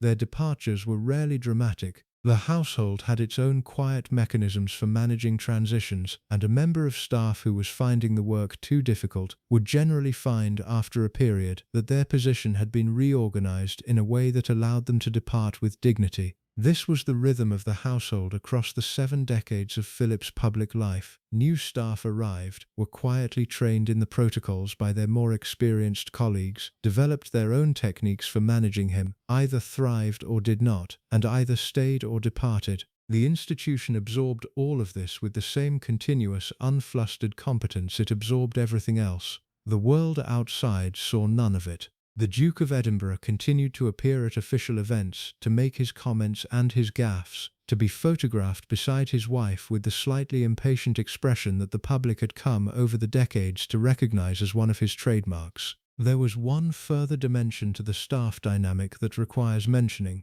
because it complicates the simpler picture and is in its way important. Many of the staff genuinely liked him. This is not a pious afterthought added to soften the difficulty of what has just been described. It is a documented feature of the relationship between Philip and the people who worked for him. Across multiple memoirs and interviews and the long conversational record that has accumulated since his death in 2021, former staff have offered, with what appears to be genuine sincerity, accounts of his warmth, his wit, his occasional kindness, his interest in their lives, his memory for the details of their families and their personal circumstances. Grant Harold, the butler who had been told no about approaching him in the morning, also said in the same memoir, "But I adored Prince Philip. That's what I liked about him. I liked the fact that he didn't suffer fools, and he did speak his mind. He didn't mince his words," Harold said. "If he swore at you, he swore at you. But people liked it when he swore at you. If he swore at you, that was you getting to see the real Prince Philip, which many people liked." This is a real account from a real person who really worked for the prince. It is not invented for the purposes of softening the picture, and it represents something that the more critical accounts must, in honesty, acknowledge, that the people who served him most closely were not, in their own reports, simply victims of his temper. They had, many of them, found their way to a relationship with him that included genuine affection alongside the difficulty. How did this work? How did people who had been told to dive into thorn bushes, who had been sworn at in front of their colleagues, who had been the targets of the temper in all its various manifestations, develop genuine affection for the man producing it? The answer, to the extent any answer is available, has to do with the same thing that allowed the marriage to function. They had decided that he was not, in the deepest sense, malicious. They had decided that the temper was a feature of his particular wounded humanity rather than evidence of his contempt for them. They had decided that the moments of warmth, the genuine ones, the unposed ones, the ones in which he asked about their families and remembered the answers years later, were a more accurate window onto who he really was than the moments of outburst. Whether this assessment was correct is not a question this documentary can definitively answer. People who have served difficult employers have often, across history, developed accounts of those employers that emphasize the redeeming qualities and minimize the difficulties. Such accounts may reflect genuine insight, or may reflect the psychological necessity of finding meaning in a difficult professional life. The historical record on Philip suggests, in this case, that the insight was at least partly genuine, that he was capable of warmth, that he was not consistently or deliberately cruel, that the people who reported affection for him were reporting something they had actually experienced, but the affection coexisted with the absorbing. It did not replace it. The staff who reported their fondness for him also reported, in the same memoirs and the same interviews, the protocols they had developed to manage him, the warning signs they had learned to read, the moments when his temper had produced consequences they had to manage privately for years afterward. Both were true, both had been part of working in his orbit, and both had to be held, by anyone trying to give an honest account of what that work had actually been, in the same picture at the same time. In the part that follows, we move from the household to the family, from the staff who had chosen to enter Philip's orbit professionally, with the option of departure if the work became too difficult, to the children who had no such choice, to the relationship that of all the relationships of his long life most clearly revealed both what his temper had been formed by and what his temper had in turn formed in others, because the household absorbed him for 40 years and continued. The staff who could not absorb him departed and were replaced, but his children could not depart and could not be replaced. They had, in the deepest and most permanent sense, been formed by him, and one of them in particular, the eldest, the heir, the boy who would eventually become king, would carry the marks of that formation for the entirety of the rest of his life. There is a particular loneliness available to the children of difficult fathers. It is not the loneliness of having no parent at all, which has its own distinct shape and its own distinct grief. It is the loneliness of having a parent who is present, physically, officially, in all the ways that the external world can verify, and yet who cannot in some essential way see you, whose presence in the room does not produce the quality of attention that you most need from him, who looks at you and sees, instead of the actual child in front of him, a different child entirely. The child he had imagined he would have, the child he had decided he was going to raise, the child whose qualities he had specified in advance and who has, by simply being himself rather than that imagined other person, already failed to meet the requirement. This was the loneliness of Charles, eldest son of Prince Philip and Queen Elizabeth II, born on November 14, 1948, into a household that had been waiting for him with very specific expectations, and discovering, almost from the moment of his birth, that he was not the kind of child those expectations had been formed around. The mismatch was not subtle. It was visible from his earliest years to the people who knew the family well, and it was visible most clearly to the two people most directly involved, to Philip, who had to manage his disappointment in the son he had been given, and to Charles, who had to manage the much larger problem of being the disappointment. Charles was, by every account from those who observed him as a small child, a sensitive boy. The word recurs in the descriptions across decades: sensitive, gentle, thoughtful, easily distressed by harshness or noise or the rough and tumble of children's social life. He was, even at 3 and 4 years old, the kind of child who noticed things. He noticed when an adult was upset and tried to comfort them. He noticed when a beloved object had been moved and worried about why. He noticed, with the early attentiveness that distinguishes some children from their more robust peers, the small currents of feeling moving through a room, and he reacted to those currents with an absorption that more practical children would not have shown.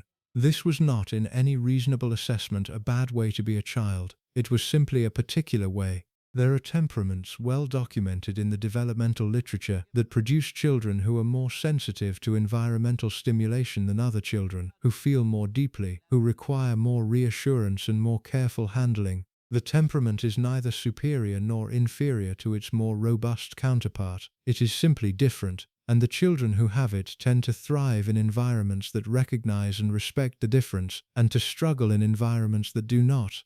Charles had been born into the second kind of environment. His father, by the time of his birth, was the man we have been describing across the previous parts of this documentary, the wounded boy from Corfu, the naval officer whose career had ended at 30, the husband whose temper had begun by 1948 to express itself in the patterns that would define the next 70 years of his domestic life, the man whose fundamental psychological orientation, formed by his own abandonment, sustained by the discipline of his naval training, hardened by the institutional frustrations of his early years as consort, was that weakness was contemptible, that need was dangerous, that the appropriate response to difficulty was to absorb it without comment and continue. This was the temperamental framework into which Charles, the sensitive child, was born, and the framework had no available category for what he was. There was no place in Philip's understanding of childhood for a boy who cried when frightened, who recoiled from physical roughness, who preferred the company of adults to the company of other children, who spent long hours alone with books or with the small private projects that absorbed his careful attention. Such a child was not in Philip's framework, simply a child of a different temperament. Such a child was, in some essential sense, broken, or, to use the word that those who knew Philip's private views on his son have reported he actually used, soft. The sensitivity was not a feature to be respected, it was a defect to be corrected. And the correction, in the way Philip had been raised to understand it, was the same correction he had received himself: the application of toughening influences, the systematic exposure to discomfort, the deliberate withdrawal of the comfort that would, if extended, only make the underlying weakness worse. This was not a malicious philosophy. This is important to be clear about. Philip was not setting out to harm his son. He was, in his own understanding, trying to help him. He had absorbed from his own experience the conviction that what he was doing to Charles was the same thing that had been done to him, and that the doing of it had made him capable of surviving the world.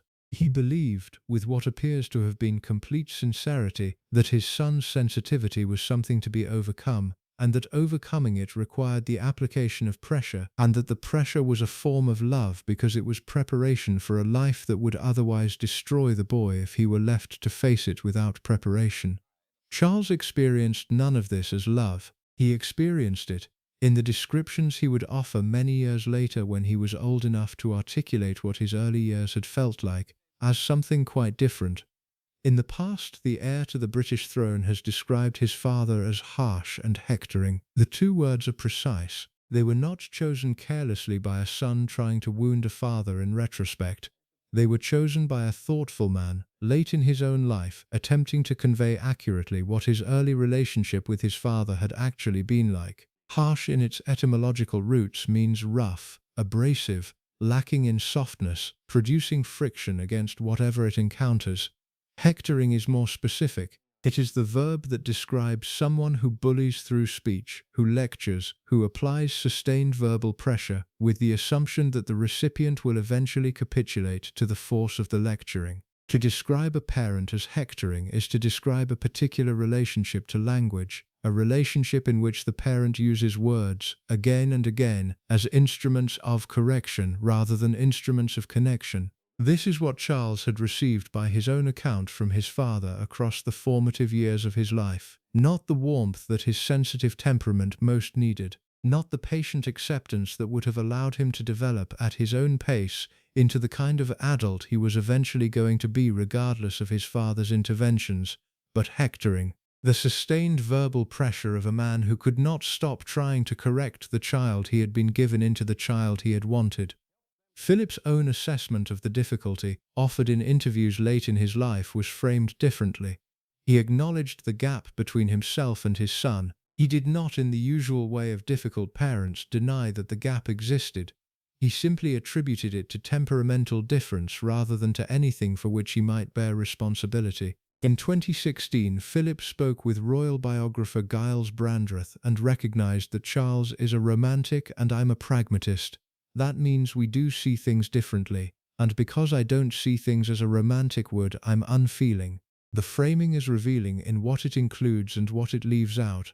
It includes the acknowledgement that they saw things differently, a fact too obvious to deny. It includes the acknowledgement that from the perspective of someone with his son's temperament, his own approach could appear unfeeling, but it leaves out entirely any suggestion that the unfeeling quality might have been something to address rather than simply to identify.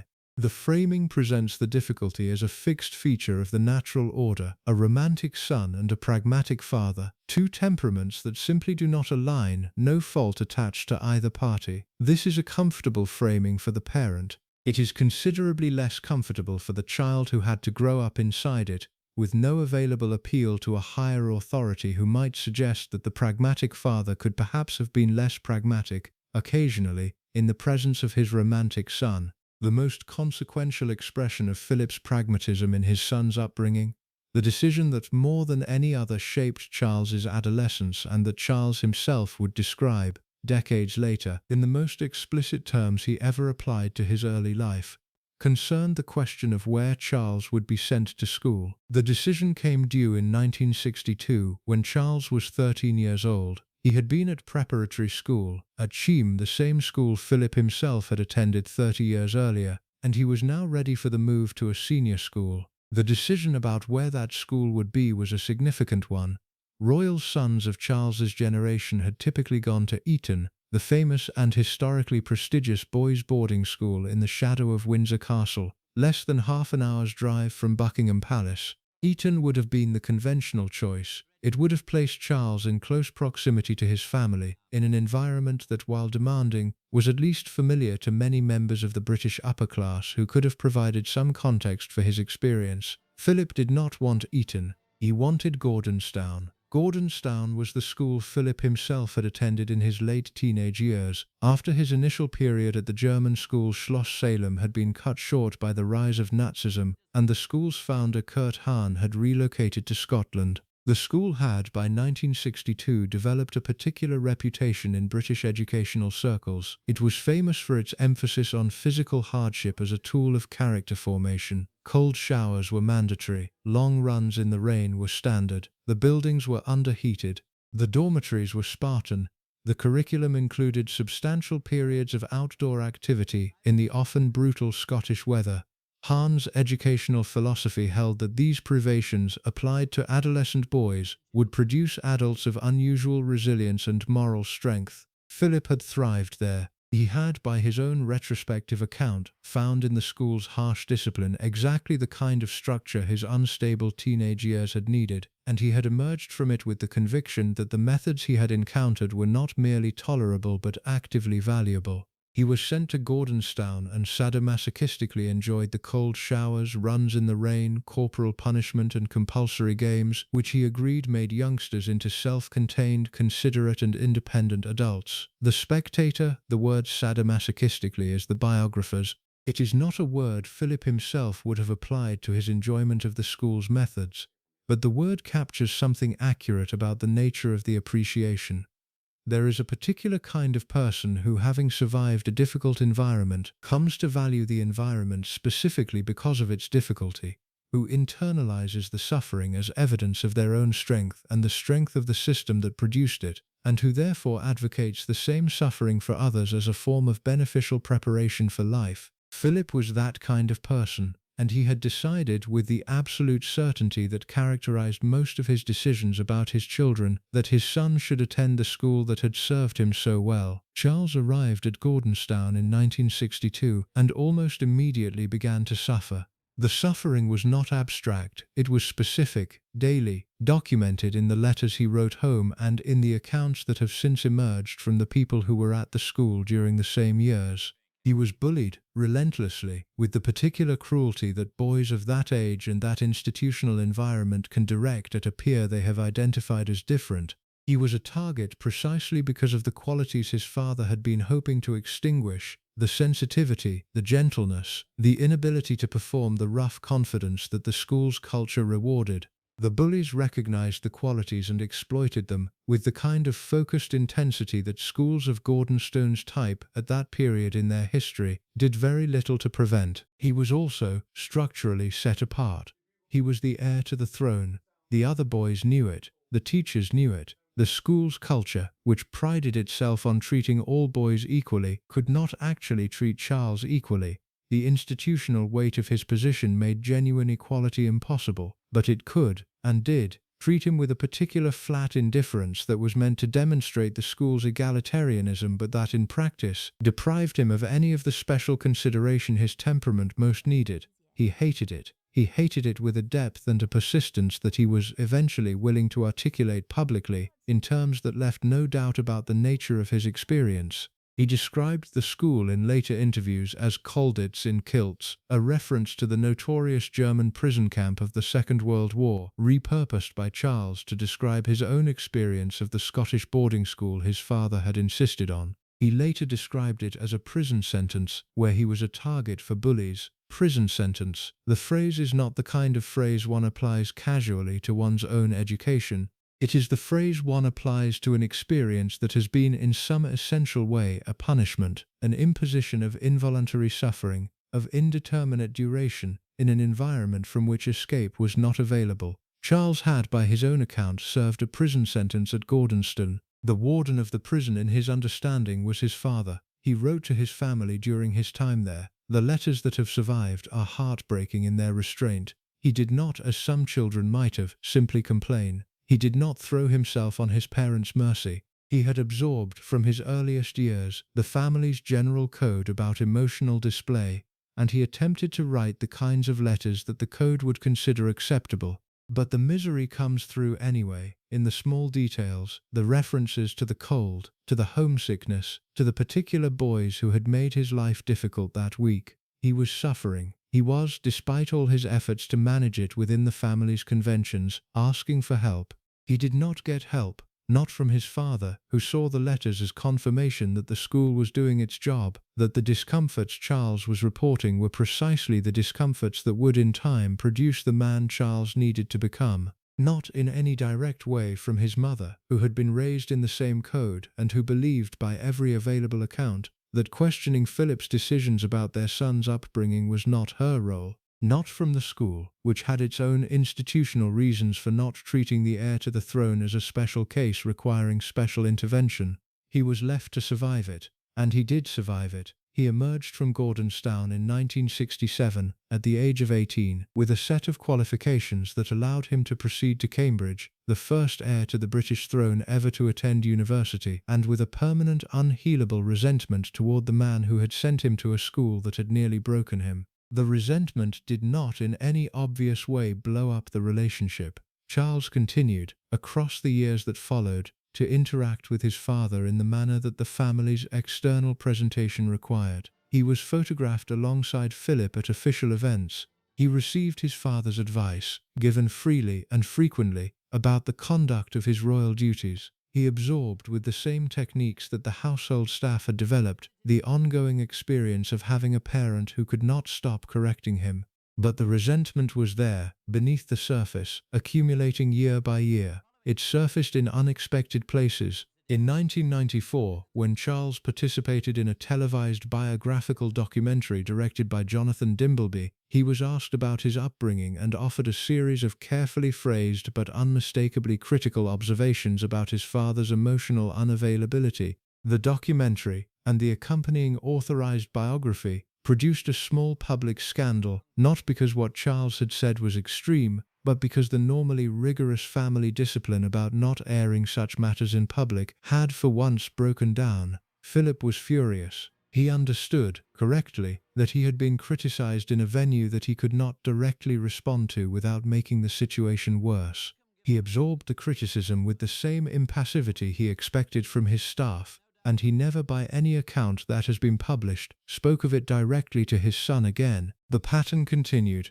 Charles married, with what most observers have identified as some encouragement from his father, the young lady Diana Spencer, in 1981. The marriage was, from very early on, in serious difficulty. Charles had been in love with another woman, Camilla Parker Bowles, for years before his engagement to Diana, and the relationship with Camilla had not ended at the marriage. The complications that resulted produced one of the most prolonged and damaging family crises of the late 20th century, played out in the British press across more than a decade of accusations, defences, separations, and finally divorce.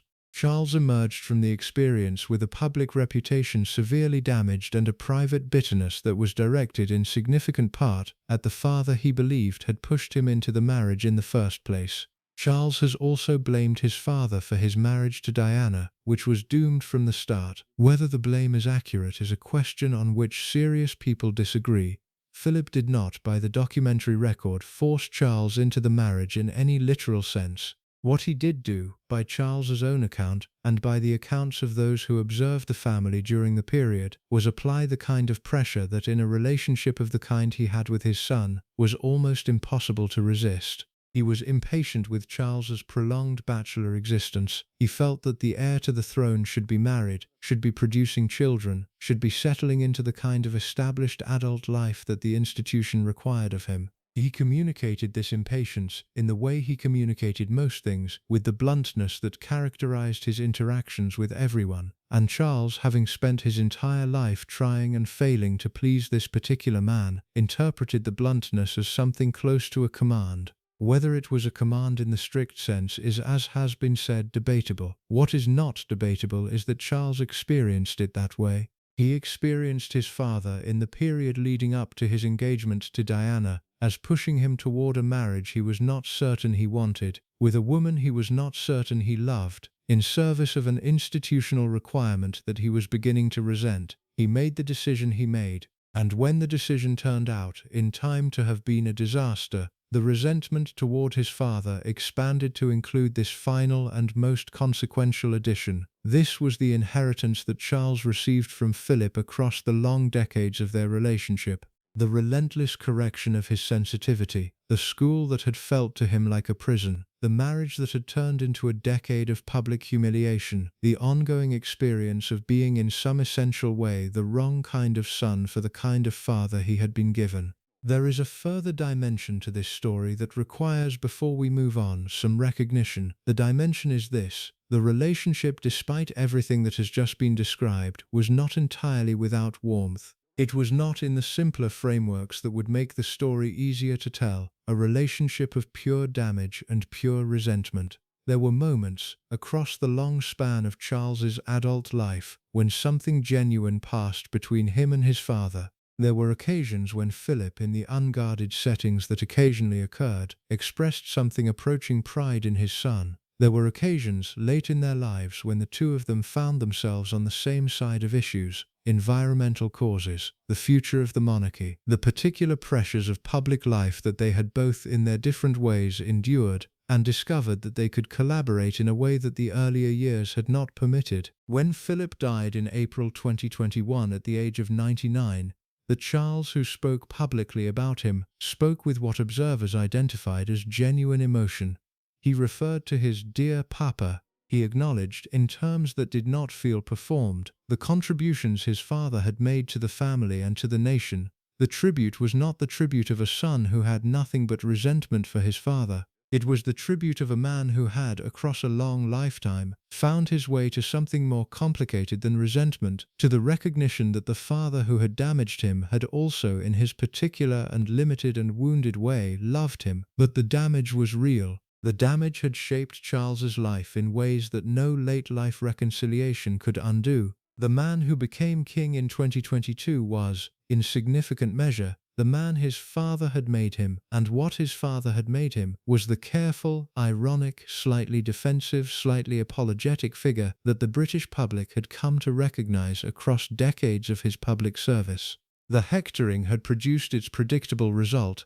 The boy who had been told again and again that he was not the right kind of boy had grown into an adult who carried beneath the public composure a permanent uncertainty about whether he was the right kind of adult. This was, in the end, what the temper had done to the family. The marriage had absorbed it through the strategic discipline of a wife who had decided not to fight. The household had absorbed it through the developed protocols of a staff that had learned to read the signs.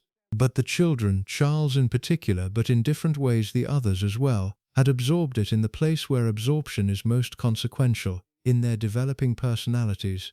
In the long formative years when the brain is still constructing its basic understanding of how to be a person, and the most important data points are the daily interactions with the people in charge. What Charles had constructed from those daily interactions was a person who was always slightly uncertain, always slightly apologetic, always slightly waiting, deep beneath the surface, for the next correction. The correction was no longer coming.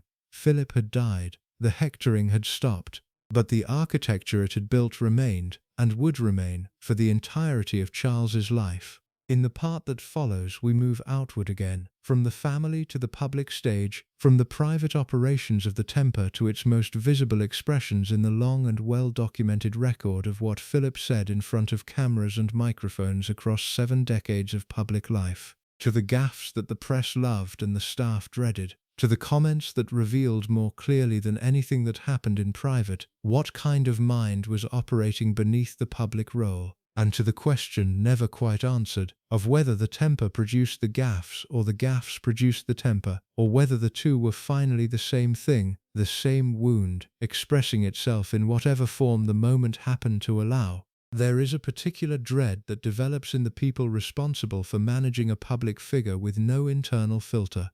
It is not the dread of a single anticipated catastrophe. That would be manageable, because it could be prepared for. It is the dread of an indefinite, ongoing exposure to risk that has no clear end and no reliable mitigation. The person you are managing is going to say something, eventually, that you will have to manage. You do not know what they will say or when they will say it or to whom. You only know that the saying of it is coming, somewhere on the schedule of public engagements that fills the diary for the next month and the next year and the next decade, and that when it comes you will have to be ready to do the kind of damage absorption that has, over time, become one of the central tasks of your professional life. This was the dread of the press secretaries, the equerries, and the senior household figures who were responsible, across 7 decades of Philip's public life, for managing the diplomatic and reputational consequences of what he chose to say in public. The work was constant. The work was, by the testimony of those who did it, exhausting in the particular way that work involving the unpredictable behavior of someone you cannot directly control is always exhausting. You could prepare for everything except the specific moments when preparation was most needed. You could brief him, advise him, suggest particular topics to address and particular topics to avoid, and you could watch in real time as the briefing slid off him and the advice was disregarded and the topic he had been told to avoid was the one he reached for first. The British press, by long convention, had decided what to call these moments. They were called gaffes. The word was a small linguistic accomplishment achieved across decades of newspaper coverage that allowed the entire phenomenon to be filed under a heading suggesting it was not really serious. A gaffe is a small social error, a momentary lapse, the kind of thing one commits at a dinner party and recovers from over coffee. The word is mild. It implies a category of behavior that everyone is occasionally guilty of, that is forgivable, that is in some ways even endearing because it reveals the speaker's underlying authenticity beneath their public polish. What the word did not capture, what the word was perhaps designed not to capture, was the cumulative weight of what was being filed under it. Because Philip's gaffes, collected across the 70 years of his public role, did not constitute a series of small social errors of the kind the word implied. They constituted a documented record of a particular pattern of mind, expressed in front of cameras and microphones, in settings that ranged from intimate diplomatic encounters to large public gatherings, with consequences that ranged from the merely embarrassing to the genuinely diplomatically damaging. The pattern, examined as a whole, is hard to look at without flinching. In 1986, on a state visit to China, he addressed a group of British students who were studying in Beijing. The visit was diplomatically sensitive. China and Britain were in the middle of complex negotiations over the future of Hong Kong, and every public statement by senior British figures was being analysed for its implications. Philip, in conversation with the students, offered the following observation: "If you stay here much longer, you'll all be slitty-eyed." The remark made the international news within hours. It was reported in newspapers around the world. The Chinese government did not formally protest. By the conventions of state visits, formal protests over the comments of a visiting consort are not the kind of thing that gets activated. But the comment was noted, and the noting of it produced its own quiet weather inside the diplomatic relationship that the press secretaries and the Foreign Office officials would have to manage in the months that followed. Read the comment again. Try to read it without the softening filter that the British press's framing has built up around it across decades. A senior member of the British royal family, on a state visit to China, used a racist phrase about Chinese physical appearance in conversation with British students whose presence in the country existed precisely because the diplomatic relationship between the two nations was being carefully cultivated. The word slitty-eyed is not a borderline term. It is not a word that careful adults of any nationality have used about Chinese people in any setting that mattered for a very long time before 1986. Philip was 65 years old at the time. He was not a young man making a youthful error. He was the husband of the head of state of the United Kingdom, on official business, choosing his own words. What he said about it later when asked was characteristic. He did not apologize. He did not, by any record that has been preserved, indicate that he understood why the remark had caused offense. He absorbed the criticism with the same impassivity that the household staff absorbed his outbursts, and he continued his program of state visits and public engagements without apparent recalibration. The pattern repeated. It repeated, across the long decades of his public life, with a regularity that would have produced career consequences for almost any other public figure of comparable visibility. He was protected by his position. He was protected additionally by the British press's decision to treat him as a colourful character whose remarks were entertaining rather than damaging. He was protected, perhaps most of all, by the fact that the people he was offending, the foreign nationals, the racial minorities, the working-class Britons whose backgrounds and bodies and intelligences he commented on with such striking freedom, were not in a position to push back at him in any way that would have produced consequences inside the British media environment that controlled his public reputation. So the comments continued. During a 1998 conversation with a British student who had been trekking in Papua New Guinea, Prince Philip asked, "You managed not to get eaten then?" An apparent reference to the historic belief that cannibalism had been practiced on the South Pacific Islands. In 2002, he shocked a Bangladeshi teenager at a London youth club by saying the 14-year-old looks as if he is on drugs. The same year, he is reported to have asked Australian Aborigines, "Do you still throw spears at each other?" Each of these comments was made to a real person. Each of them was witnessed by other real people.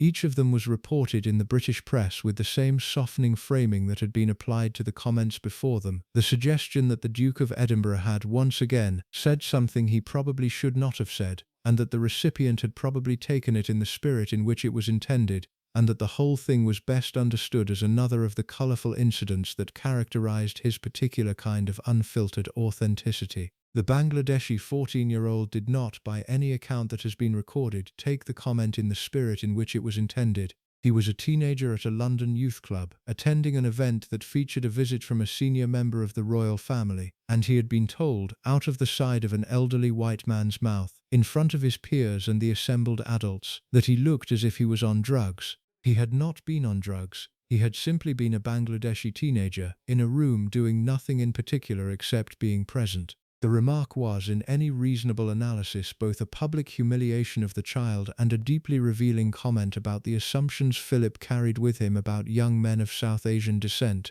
The British press reported it as a gaffe. The Aboriginal Australians similarly did not respond well to the suggestion that they still threw spears at each other. They were not in any meaningful sense throwing spears. They had not been throwing spears for many generations. The question, asked by the husband of the British head of state on official business in their country, was not a casual misunderstanding. It was a public expression of a particular 19th century framework about Aboriginal Australians that 21st century Aboriginal Australians had spent considerable energy trying to dismantle. Philip's question, asked in front of cameras, set the dismantling work back by a measurable amount. The British press reported it as a gaffe. The pattern, examined honestly, was not a series of unrelated lapses. It was a consistent expression of a particular kind of mind. The mind belonged to a man who had been raised in the European aristocracy of the early 20th century, who had absorbed the racial assumptions of that environment without ever having had occasion to seriously examine them, and who continued, across his very long life, to express those assumptions with a freedom that the changing standards of the world around him never quite managed to constrain. He was not making mistakes. He was with absolute consistency expressing what he actually thought. What he actually thought was that Chinese people had slitty eyes. What he actually thought was that South Pacific Islanders might still be cannibals. What he actually thought was that Bangladeshi teenagers looked as if they were on drugs. What he actually thought was that Aboriginal Australians threw spears at each other. He did not say these things by accident. He said them because, in the moment of saying them, they had occurred to him as observations worth making, and he had not developed across his long life the internal mechanism that would have stopped the observation from becoming the spoken sentence. This was, in fundamental terms, the same mechanism that had failed inside his marriage and inside his household. The internal regulator that would have prevented the comment had never been built. He had grown up without the kind of attentive correction that develops such regulators in children of his temperament. He had passed through naval discipline that hardened his external bearing without addressing his internal commentary. He had married into a household that had decided, for reasons of its own institutional preservation, not to push him on anything that did not absolutely require pushing. The combination had produced a man who in late life simply said what occurred to him, and what occurred to him was determined entirely by the unexamined assumptions he had carried since boyhood. The list of the comments has been compiled multiple times in the books and articles that emerged after his death in 2021. The full catalogue runs to many pages.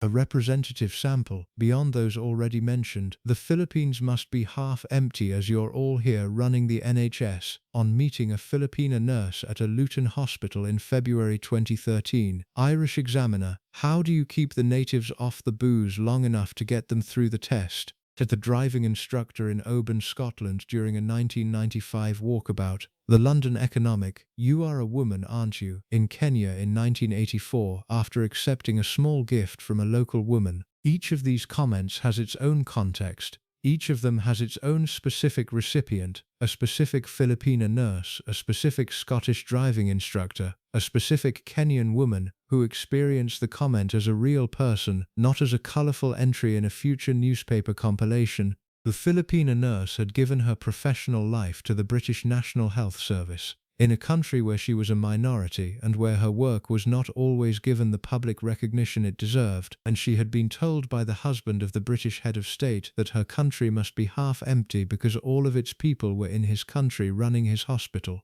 The Scottish driving instructor had been told that the Scots were natives whose drinking habits were of public concern. The Kenyan woman had been told that she might not be a woman. These were the recipients, not abstractions, not aggregate figures, real people in specific moments who had been offered an opportunity to interact with one of the most prominent public figures in the world and had received in return a comment that diminished them in front of witnesses. What is striking when one examines the full catalogue of these comments is the consistency of their target selection. The recipients of Philip's casual public cruelty were, almost without exception, people in subordinate positions. They were nurses, drivers, junior staff, members of minority communities, people who had been brought to events as decorative or representative figures rather than as principals in their own right. They were, in the language of the social hierarchy he had absorbed, the kind of people about whom one could say things and expect, by the operation of that same hierarchy, no consequences. The pattern is significant. He did not direct comparable comments at his social equals.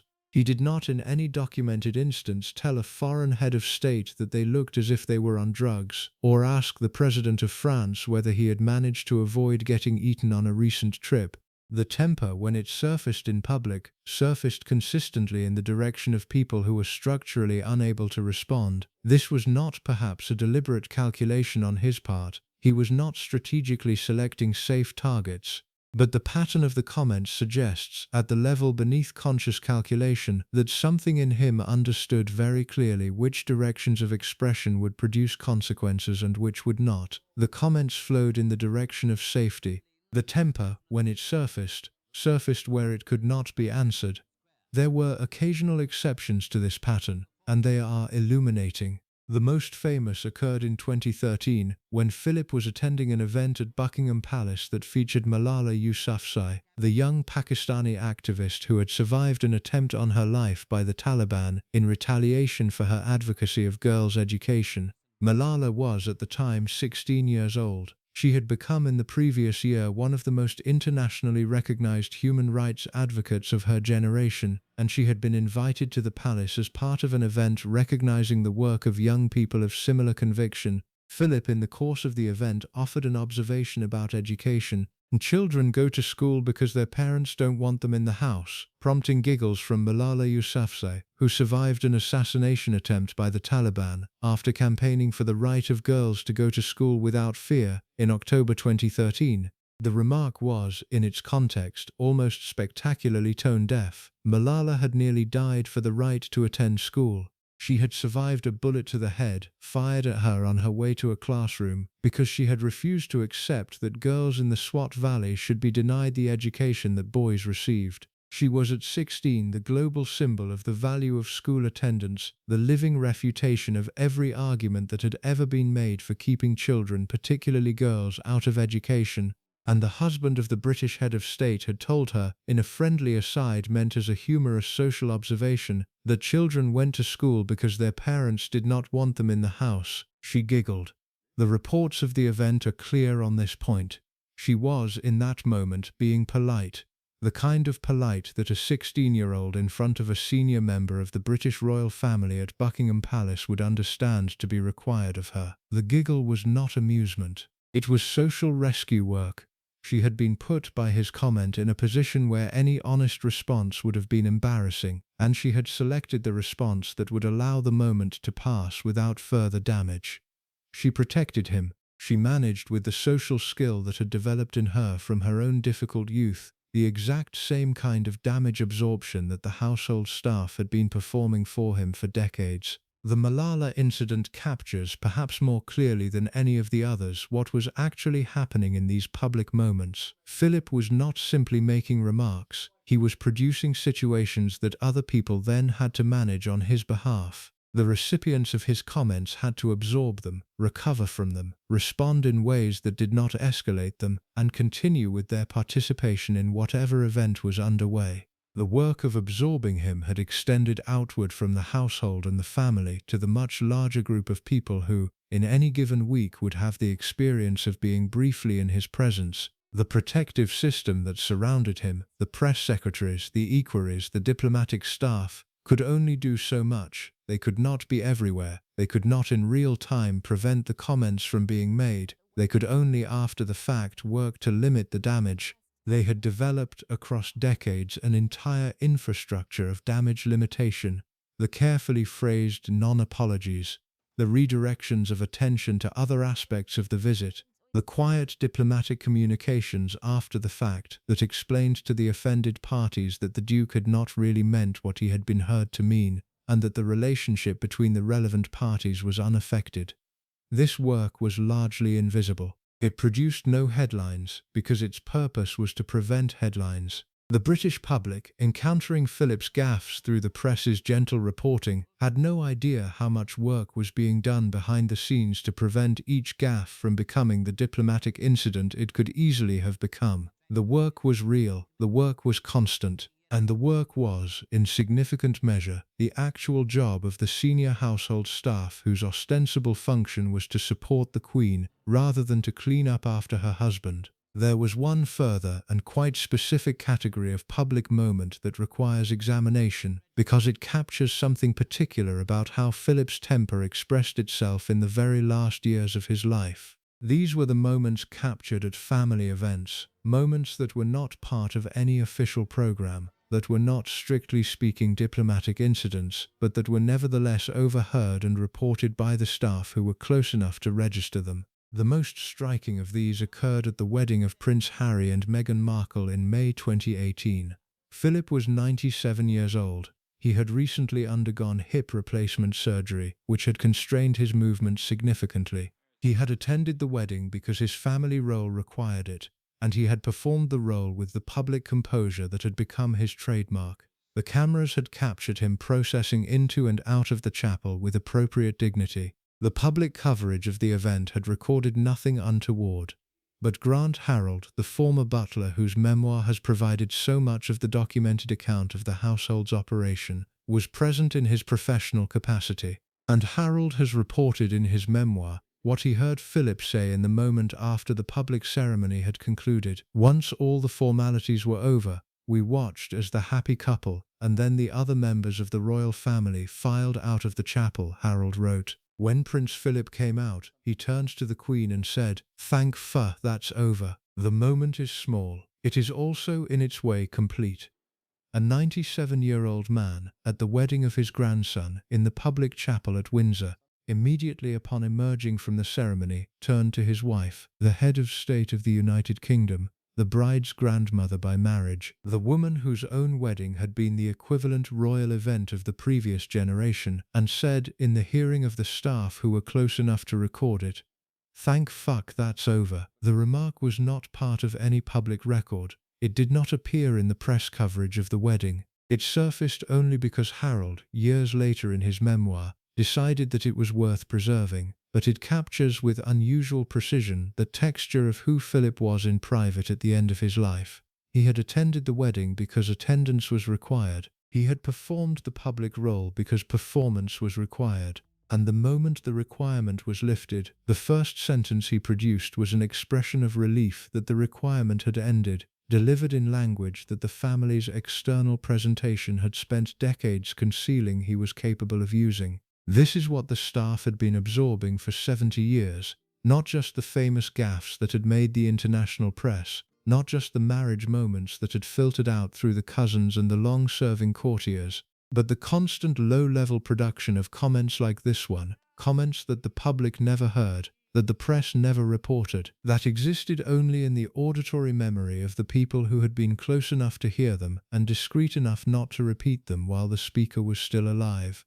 The full record of what he said over those 70 years will never be available. The household's discretion ensured that. The staff who heard the most extraordinary things had the strongest professional reasons not to disclose them.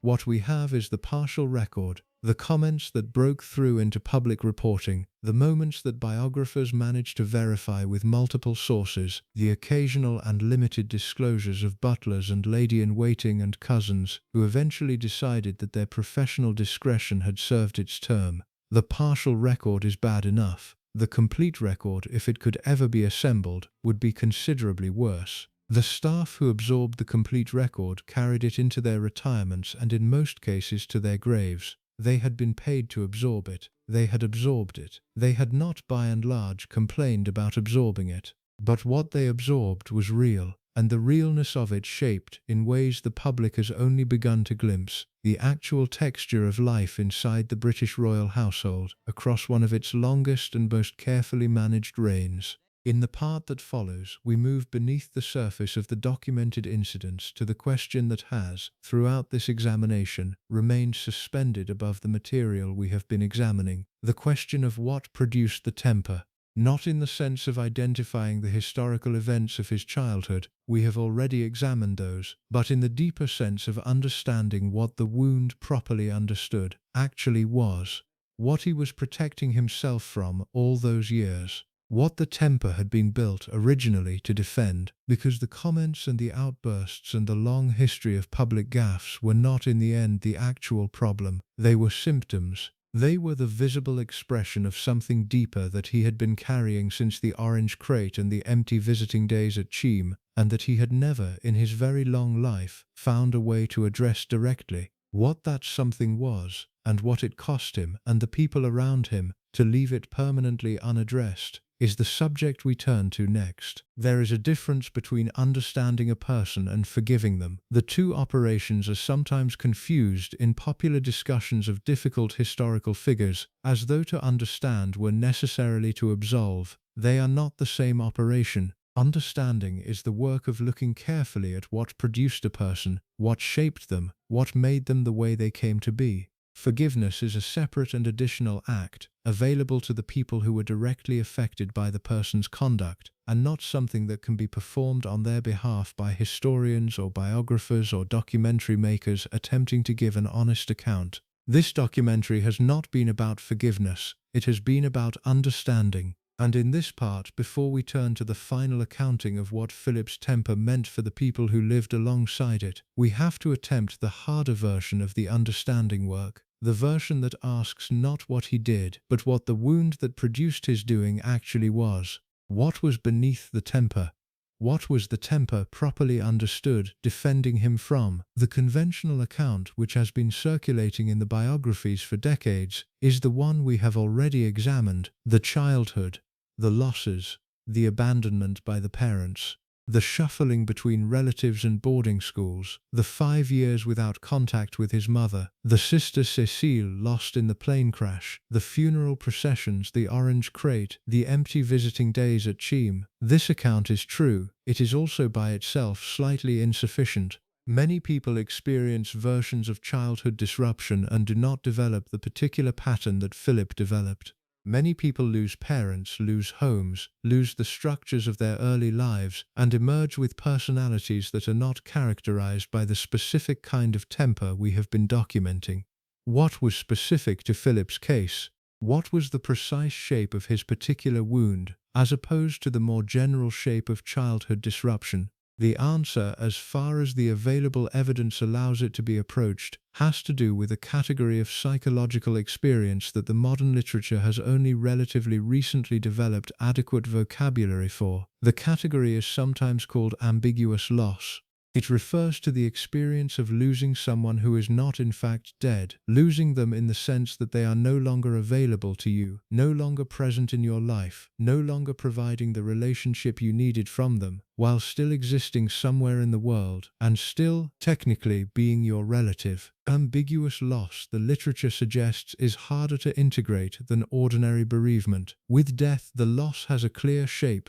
There is a person, and then there is the absence of that person, and the absence can be mourned through the established cultural protocols of grief, the funeral, the memorial, the gradual integration of the loss into a continuing life. Ambiguous loss does not allow for this clarity. The person who is gone is also still there. They might in theory return at any moment. They might in theory be reached out to. The mourning cannot proceed because the person is not in any final sense gone, and yet the mourning is necessary because the relationship that mattered has in every functional sense ended. This was Philip's experience of his mother. She was not dead. She had been institutionalized, then released, then institutionalized again, then released again, drifting across the landscape of his childhood like a presence he could neither rely on nor finally lose. He could not mourn her because she was not gone. He could not engage with her because she was not available. He had to instead develop the only response that ambiguous loss really permits, to set the relationship aside internally and to continue with his life as though the relationship had been resolved, while knowing, somewhere beneath the surface, that the resolution was a fiction.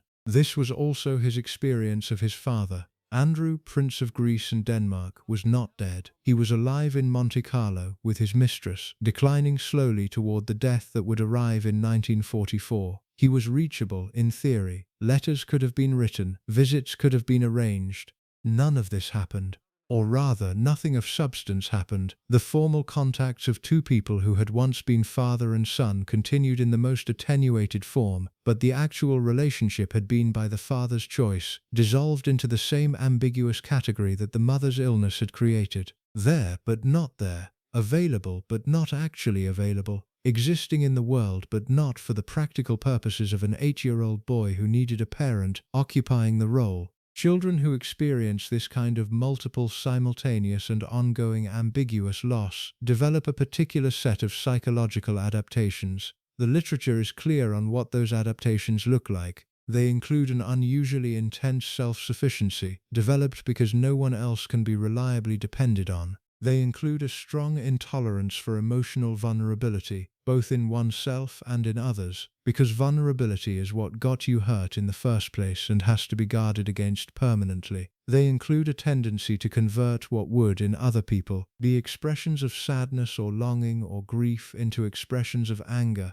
because anger is the more controllable emotion, the one that allows the person to feel agency rather than helplessness, the one that does not require you to acknowledge that you have been hurt by people whose hurting of you cannot in any practical sense be addressed. The conversion of sadness into anger is the specific adaptation that produces in adult life the temper. This is not a moral judgment. The temper is not in this framework a character flaw to be corrected by the application of better discipline. It is a psychological compensation, a way of managing experiences that the system, having had no other available tools, learned to manage by anger when it could not manage them by anything else. The boy who could not safely be sad about his mother's absence learned, instead, to be angry about small frustrations of his daily life. The young man who could not safely grieve the family that had dissolved around him learned, instead, to be impatient with the people in his vicinity who could not keep up with his pace or anticipate his needs. The grown man who could not safely acknowledge the foundational wound learned, across the decades, to express the wound's continuing weight through outbursts directed at whoever happened to be available when the pressure built. This is what Philip was doing, across his very long life. He was, in the moments of his temper, expressing something that had no other available form of expression, not because he was incapable of feeling the underlying material, but because the material was, in the deepest sense, unspeakable. There was no available cultural script for talking about what had happened to him. There was no available family conversation in which he could have processed it.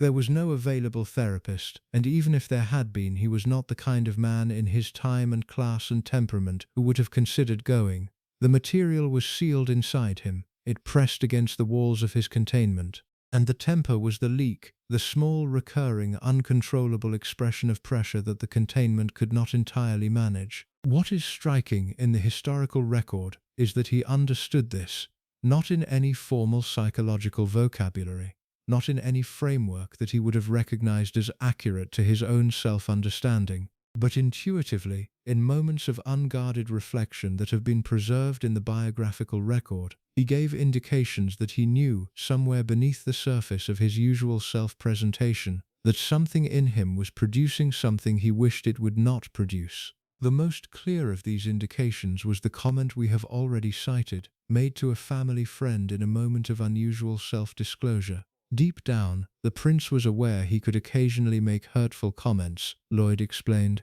To a family friend he once made the revealing comment, "I don't seem able to say nice things to people, though I'd like to. Why is that?" Marie Claire. The question again is the heart of the matter.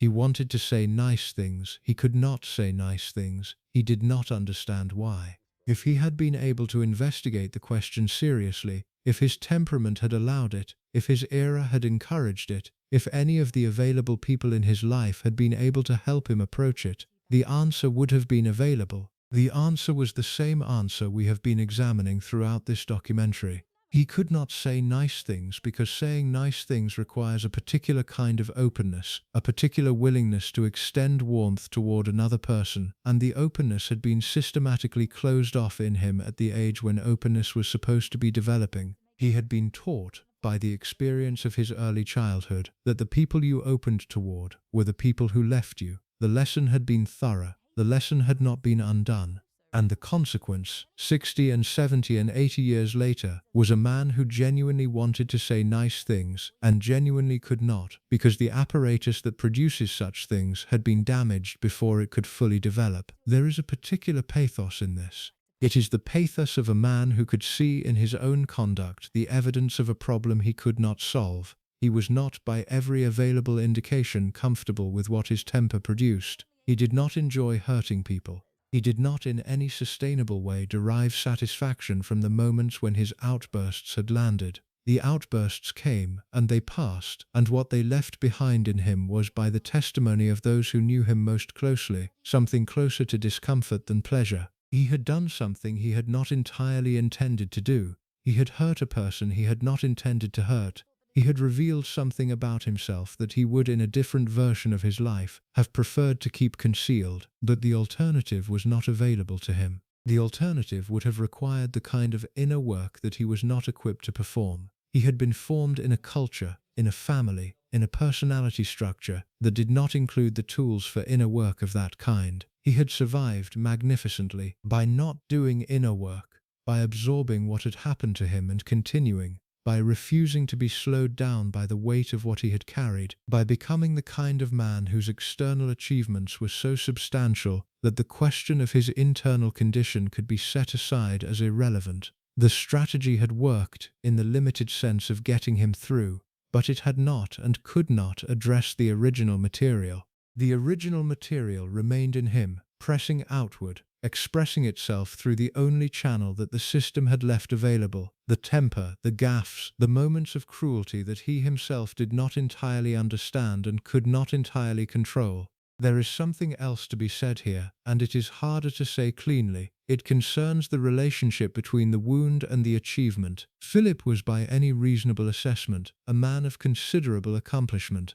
The catalogue of his contributions across his 99 years is genuinely impressive. He was patron, fellow, or president of more than 780 organizations. He served with continuous dedication as the consort of one of the longest reigning monarchs in history. He founded the Duke of Edinburgh's Award, which has since helped develop millions of young people across the Commonwealth. He took conservation seriously, decades before conservation became a standard cause of public figures. He absorbed, year after year and decade after decade, the institutional pressures of a role that had been designed for nobody and that he had been required to invent for himself as he went along. He did all of this, and he did it, in significant measure, with the same psychological architecture that produced the temper. The discipline that allowed him to attend 22,219 official engagements across his lifetime was the same discipline that had been built, originally, to manage the pain of his early years. The drive that produced his many achievements was the drive of a man who had decided very early that achievement was the only available defense against the void, the capacity to absorb tedious public duty without complaint, to stand for hour after hour at receptions, to sit through long state dinners in the presence of people he found uninteresting, to deliver speech after speech at occasions whose interest to him was minimal, was the capacity of a man who had been trained by his own childhood to absorb whatever was placed in front of him without expecting anything else. The wound, in other words, had built the achievement. The same self-sufficiency that made him difficult to live with also made him capable of public service of a kind that very few people could have sustained. The same intolerance for vulnerability that produced the temper also produced the relentless, uncomplaining discharge of duty that became one of his defining public qualities. The wound and the achievement were not separable. They were two expressions of the same underlying psychological structure, a structure that had been built originally to survive the unsurvivable, and that produced alongside its survival both the gift of the achievement and the cost of the temper. This is not an argument that the achievement justifies the temper. The people who paid the cost of the temper, his wife, his son, the staff, the recipients of his public comments, paid it whether or not the same psychological architecture was producing the achievements that the British public admired. They were not compensated for the cost they paid by his contributions to youth development or wildlife conservation. The two ledgers do not balance. He produced both the difficulty and the value simultaneously, and the people who lived through the difficulty did not have the option of receiving only the value while declining the difficulty. But the link between the two does mean something. It means that we cannot in good faith examine Philip's temper without acknowledging the framework that produced it. The temper was not a separable defect attached to an otherwise functional personality. It was the visible portion of a deeper structure that ran throughout him, and the same structure produced everything else. To remove the temper from the picture would be to remove the man entirely. He was, in the end, his wound. His wound was, in the end, what he had built his entire life around. Both the parts of the life that were difficult and the parts that were impressive, both the parts the people around him paid for and the parts the larger society benefited from. There is a final dimension to the wound that needs to be addressed before we close this part. It concerns his mother, Princess Alice of Battenberg, who had been institutionalized when Philip was 9, who had vanished from his life for the long years of his adolescence, who had been the original source of the ambiguous loss that shaped him. Alice did not in the end vanish from his life. She returned to it. She had spent years after her recovery founding a Greek Orthodox order of nuns and devoting herself to charitable work. She had hidden a Jewish family in her Athens home during the Nazi occupation, an act for which she was later honored as righteous among the nations by Yad Vashem. She had emerged from her institutionalization not as a damaged figure to be managed, but as a woman of remarkable courage and conviction, more impressive in her later life than the broken figure of her middle years had ever suggested she could become. She came to live at Buckingham Palace in 1967, when she was 82 years old and Philip was 46. She lived there for the last 2 years of her life, in apartments in the palace where her son had made his home, with her daughter-in-law the Queen and her grandchildren around her. The relationship that had been broken when Philip was a small boy was in those final years partially repaired, not through any explicit conversation about what had happened, which neither of them was equipped to have, but through the simple fact of her presence in his daily life and his willingness to provide the home that had not been available to her for so much of her own life. When she died in 1969, she had almost nothing to leave him.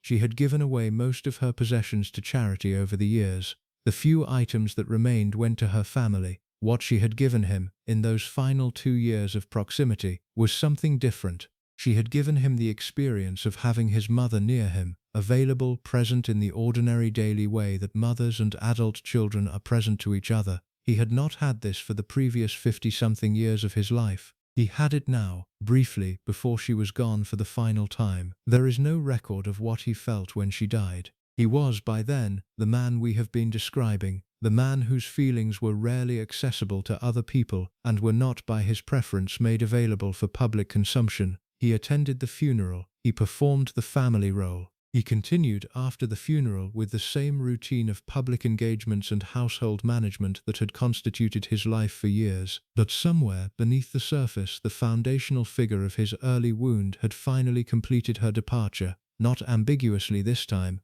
Definitely.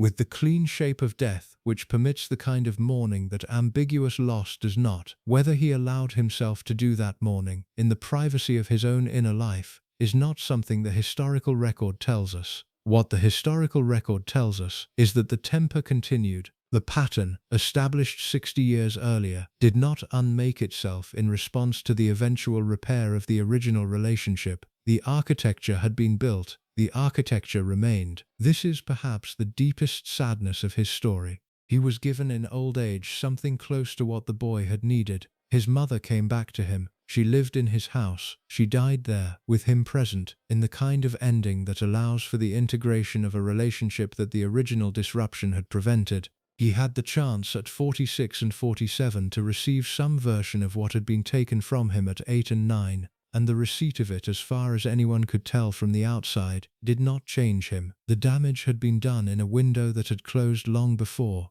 The repair, when it came too late to undo the architecture that the original damage had built. He was, by then, the man he was going to be. The temper, by then, was the temper it was going to remain. He would carry it for another 50 years, until his death in 2021, and across those 50 years he would direct it, repeatedly and uncontrollably, at the people in his vicinity who had had no part in building it, and who could not, by any of their own efforts, dismantle it. This was the wound. This was what it had built. This was what it cost him and the people around him to leave it permanently unaddressed. In the final part which follows, we look at the inheritance, at what the staff carried with them out of his service, at the reconciliations that the late years made possible and the ones they did not, at the question of how a person should be remembered who was, simultaneously, a figure of considerable public service and a figure of considerable private difficulty, and at what the specific shape of his particular life can tell us, finally, about the costs of the kind of armor he wore from the age of 9 until the age of 99, because the temper outlasted him.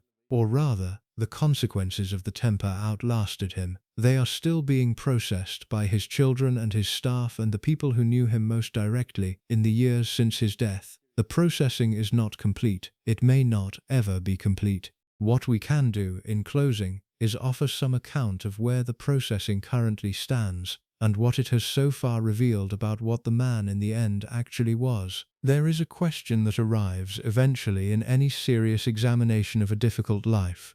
The question is not what the person did, or why they did it, or whether what they did was justified by what had been done to them. Those questions have their place, and they have been the substance of most of what this documentary has attempted to address. The question that arrives at the end is simpler and harder. What did the person leave behind? Not what they left in the formal sense, the will, the property, the material inheritance distributed to the heirs. That ledger is straightforward, and in Philip's case it has been kept private by court order, sealed for 90 years on the grounds that its disclosure would not serve the dignity of the institution he served. The material inheritance is not what we mean. What we mean is the other inheritance, the one that does not get probated, the one that lives in the formed personalities and accumulated memories of the people who were closest to him, the one that consists of what they absorbed across the long years of their proximity to him, and what they will carry for as long as they continue to live, as the residue of having spent significant portions of their lives in his vicinity. This is the inheritance that this final part attempts to account for. It is by its nature an incomplete accounting. The full inheritance will not be visible until everyone who knew him directly has finished processing it, and many of them will not finish processing it before they themselves are gone.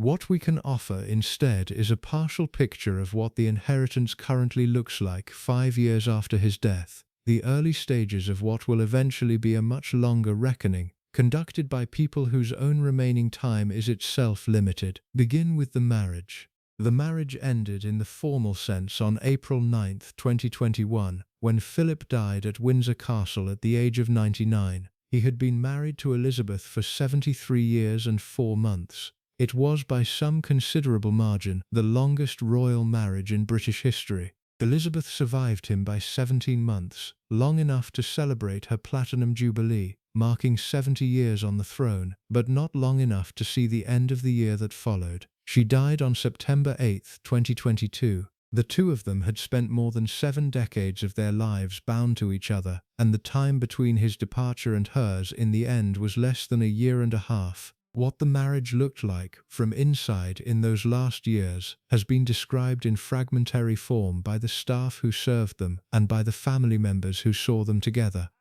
The accounts are, for the most part, gentle. The two of them had become by the end the kind of long-married couple whose differences had been processed into the texture of the relationship rather than expressed as ongoing conflict. He was no longer the impatient young consort whose temper had defined the early decades. She was no longer the dutiful young queen who had decided to absorb his outbursts in service of institutional stability. They were, by the time they reached their final years together, two old people who had survived a great deal together, who had raised 4 children and watched them grow into adults with their own difficult lives, and who had developed across the long span of their marriage a quality of mutual reliance that the difficulties of the earlier years had not destroyed. He was, by every account from those who saw them together at the end, more visibly tender with her in the final years than he had been at any earlier point. The temper, while it had not disappeared, had softened in ways that the people who had managed him for decades found genuinely surprising. Whether the softening came from the simple physical exhaustion of age, or from some quieter inner reckoning that he never put into words, or from the gradual accumulation of small reconciliations across the long marriage, none of those who observed it could say with certainty. What they could say was that he had in some essential way arrived at a relationship with his wife that the early decades had not quite allowed. This was the most positive element of the inheritance. The marriage had survived. It had not just survived in the formal sense of remaining intact across the decades. It had survived in the deeper sense that the two people inside it had by the end found their way to something that the difficulties had not destroyed. The temper had cost the marriage a great deal across the long years. The marriage had somehow paid the cost and continued, and what remained in the end was something close to what most people would recognize as a successful long marriage. Imperfect, complicated, marked by the accumulated weight of everything that had passed through it, but real. Elizabeth's grief when he died was visible to those who saw her in the days and weeks that followed. She had said in earlier years that he had been her strength and stay through her reign, language formal enough to satisfy the conventions of public statement but specific enough in its particular phrasing to convey what she actually meant. He had been the person she had relied on. She had loved him. The complications had been real and she had absorbed them, but the love had also been real and she had inhabited it. She mourned him, in the strict sense of the word, for the 17 months between his death and her own. The mourning was, by all accounts, complete. The household had its own version of the inheritance. The staff who had served Philip across the decades, who had developed the protocols, who had learned to read the warning signs, who had absorbed what could not be discussed, had by the time of his death mostly retired. The household that had once organized itself around the management of his temper had moved, by 2021, into a different configuration. The most senior figures of the period when his temper had been at its most active were no longer in service. They had been replaced gradually by younger staff whose own experience of him had been the somewhat softened version of his late years rather than the fuller version of his middle decades. But the older staff retained in retirement what they had accumulated in service. The protocols they had developed, the precise vocabulary of his moods, the techniques for absorbing what he produced, were no longer needed in their daily lives, but they had not been forgotten. The skills had been built into them. They could still, in their 70s and 80s, describe the warning signs with the precision of people who had spent decades watching for them. They could still, when asked, recall specific incidents from 40 and 50 years earlier with the kind of vivid detail that ordinarily fades from memory but that, in their particular cases, had been engraved by the intensity of the original experience. Some of them have written about it. Grant Harold's memoir, published in 2025, has provided some of the most useful documentary evidence we have drawn on for this account. Other former staff have given interviews, contributed to authorized and unauthorized biographies, allowed their recollections to be incorporated into the gradually expanding historical record of what life inside the household had actually been like. The disclosures have been, for the most part, measured. The staff who served closely have not, on the whole, produced bitter accounts. They have produced instead the more complicated kind of recollection that long professional service tends to produce, the recollection of difficulty alongside affection, of frustration alongside admiration, of having served a man who was hard to serve, and having found in the serving something that they did not, in the end, regret. The complication is real. It is not invented for the purposes of softening the picture. The staff who served Philip closely did, by their own testimony, develop genuine fondness for him alongside the difficulties he produced. The fondness was not the whole story, but neither was the difficulty. Both had been part of what they had experienced, and both had become part of what they carried out of his service. This is one of the most striking features of the inheritance when one examines it carefully. The people who absorbed his temper, the people whose professional lives had been shaped by the work of managing him, were not on the whole the people who emerged from his service with the deepest resentments. The deepest resentments paradoxically came from the people who could not absorb him because they had no available exit, who could not develop the professional distance that allowed the staff to manage what they were managing. The deepest resentments came, that is, from his children. Charles, who became king in September 2022, was the most affected. The patterns we have examined, the relentless paternal correction, the school that had felt like a prison, the marriage that had become a public disaster, had built in him a particular kind of permanent emotional architecture. He had spent his entire adult life managing the consequences of having had his particular father. He had developed, across the decades, his own set of strategies for processing what could not be undone. And he had arrived, by the time he became king, at a position that was complicated rather than simple. He had loved his father, in some real sense, and had also been damaged by him, and the damage had not, in any final way, been repaired by the late-life softening that had touched the marriage but had reached his relationship with his son only partially. Thanks for watching the full documentary. If you like this type of documentary, then please stay with us by subscribing to our channel.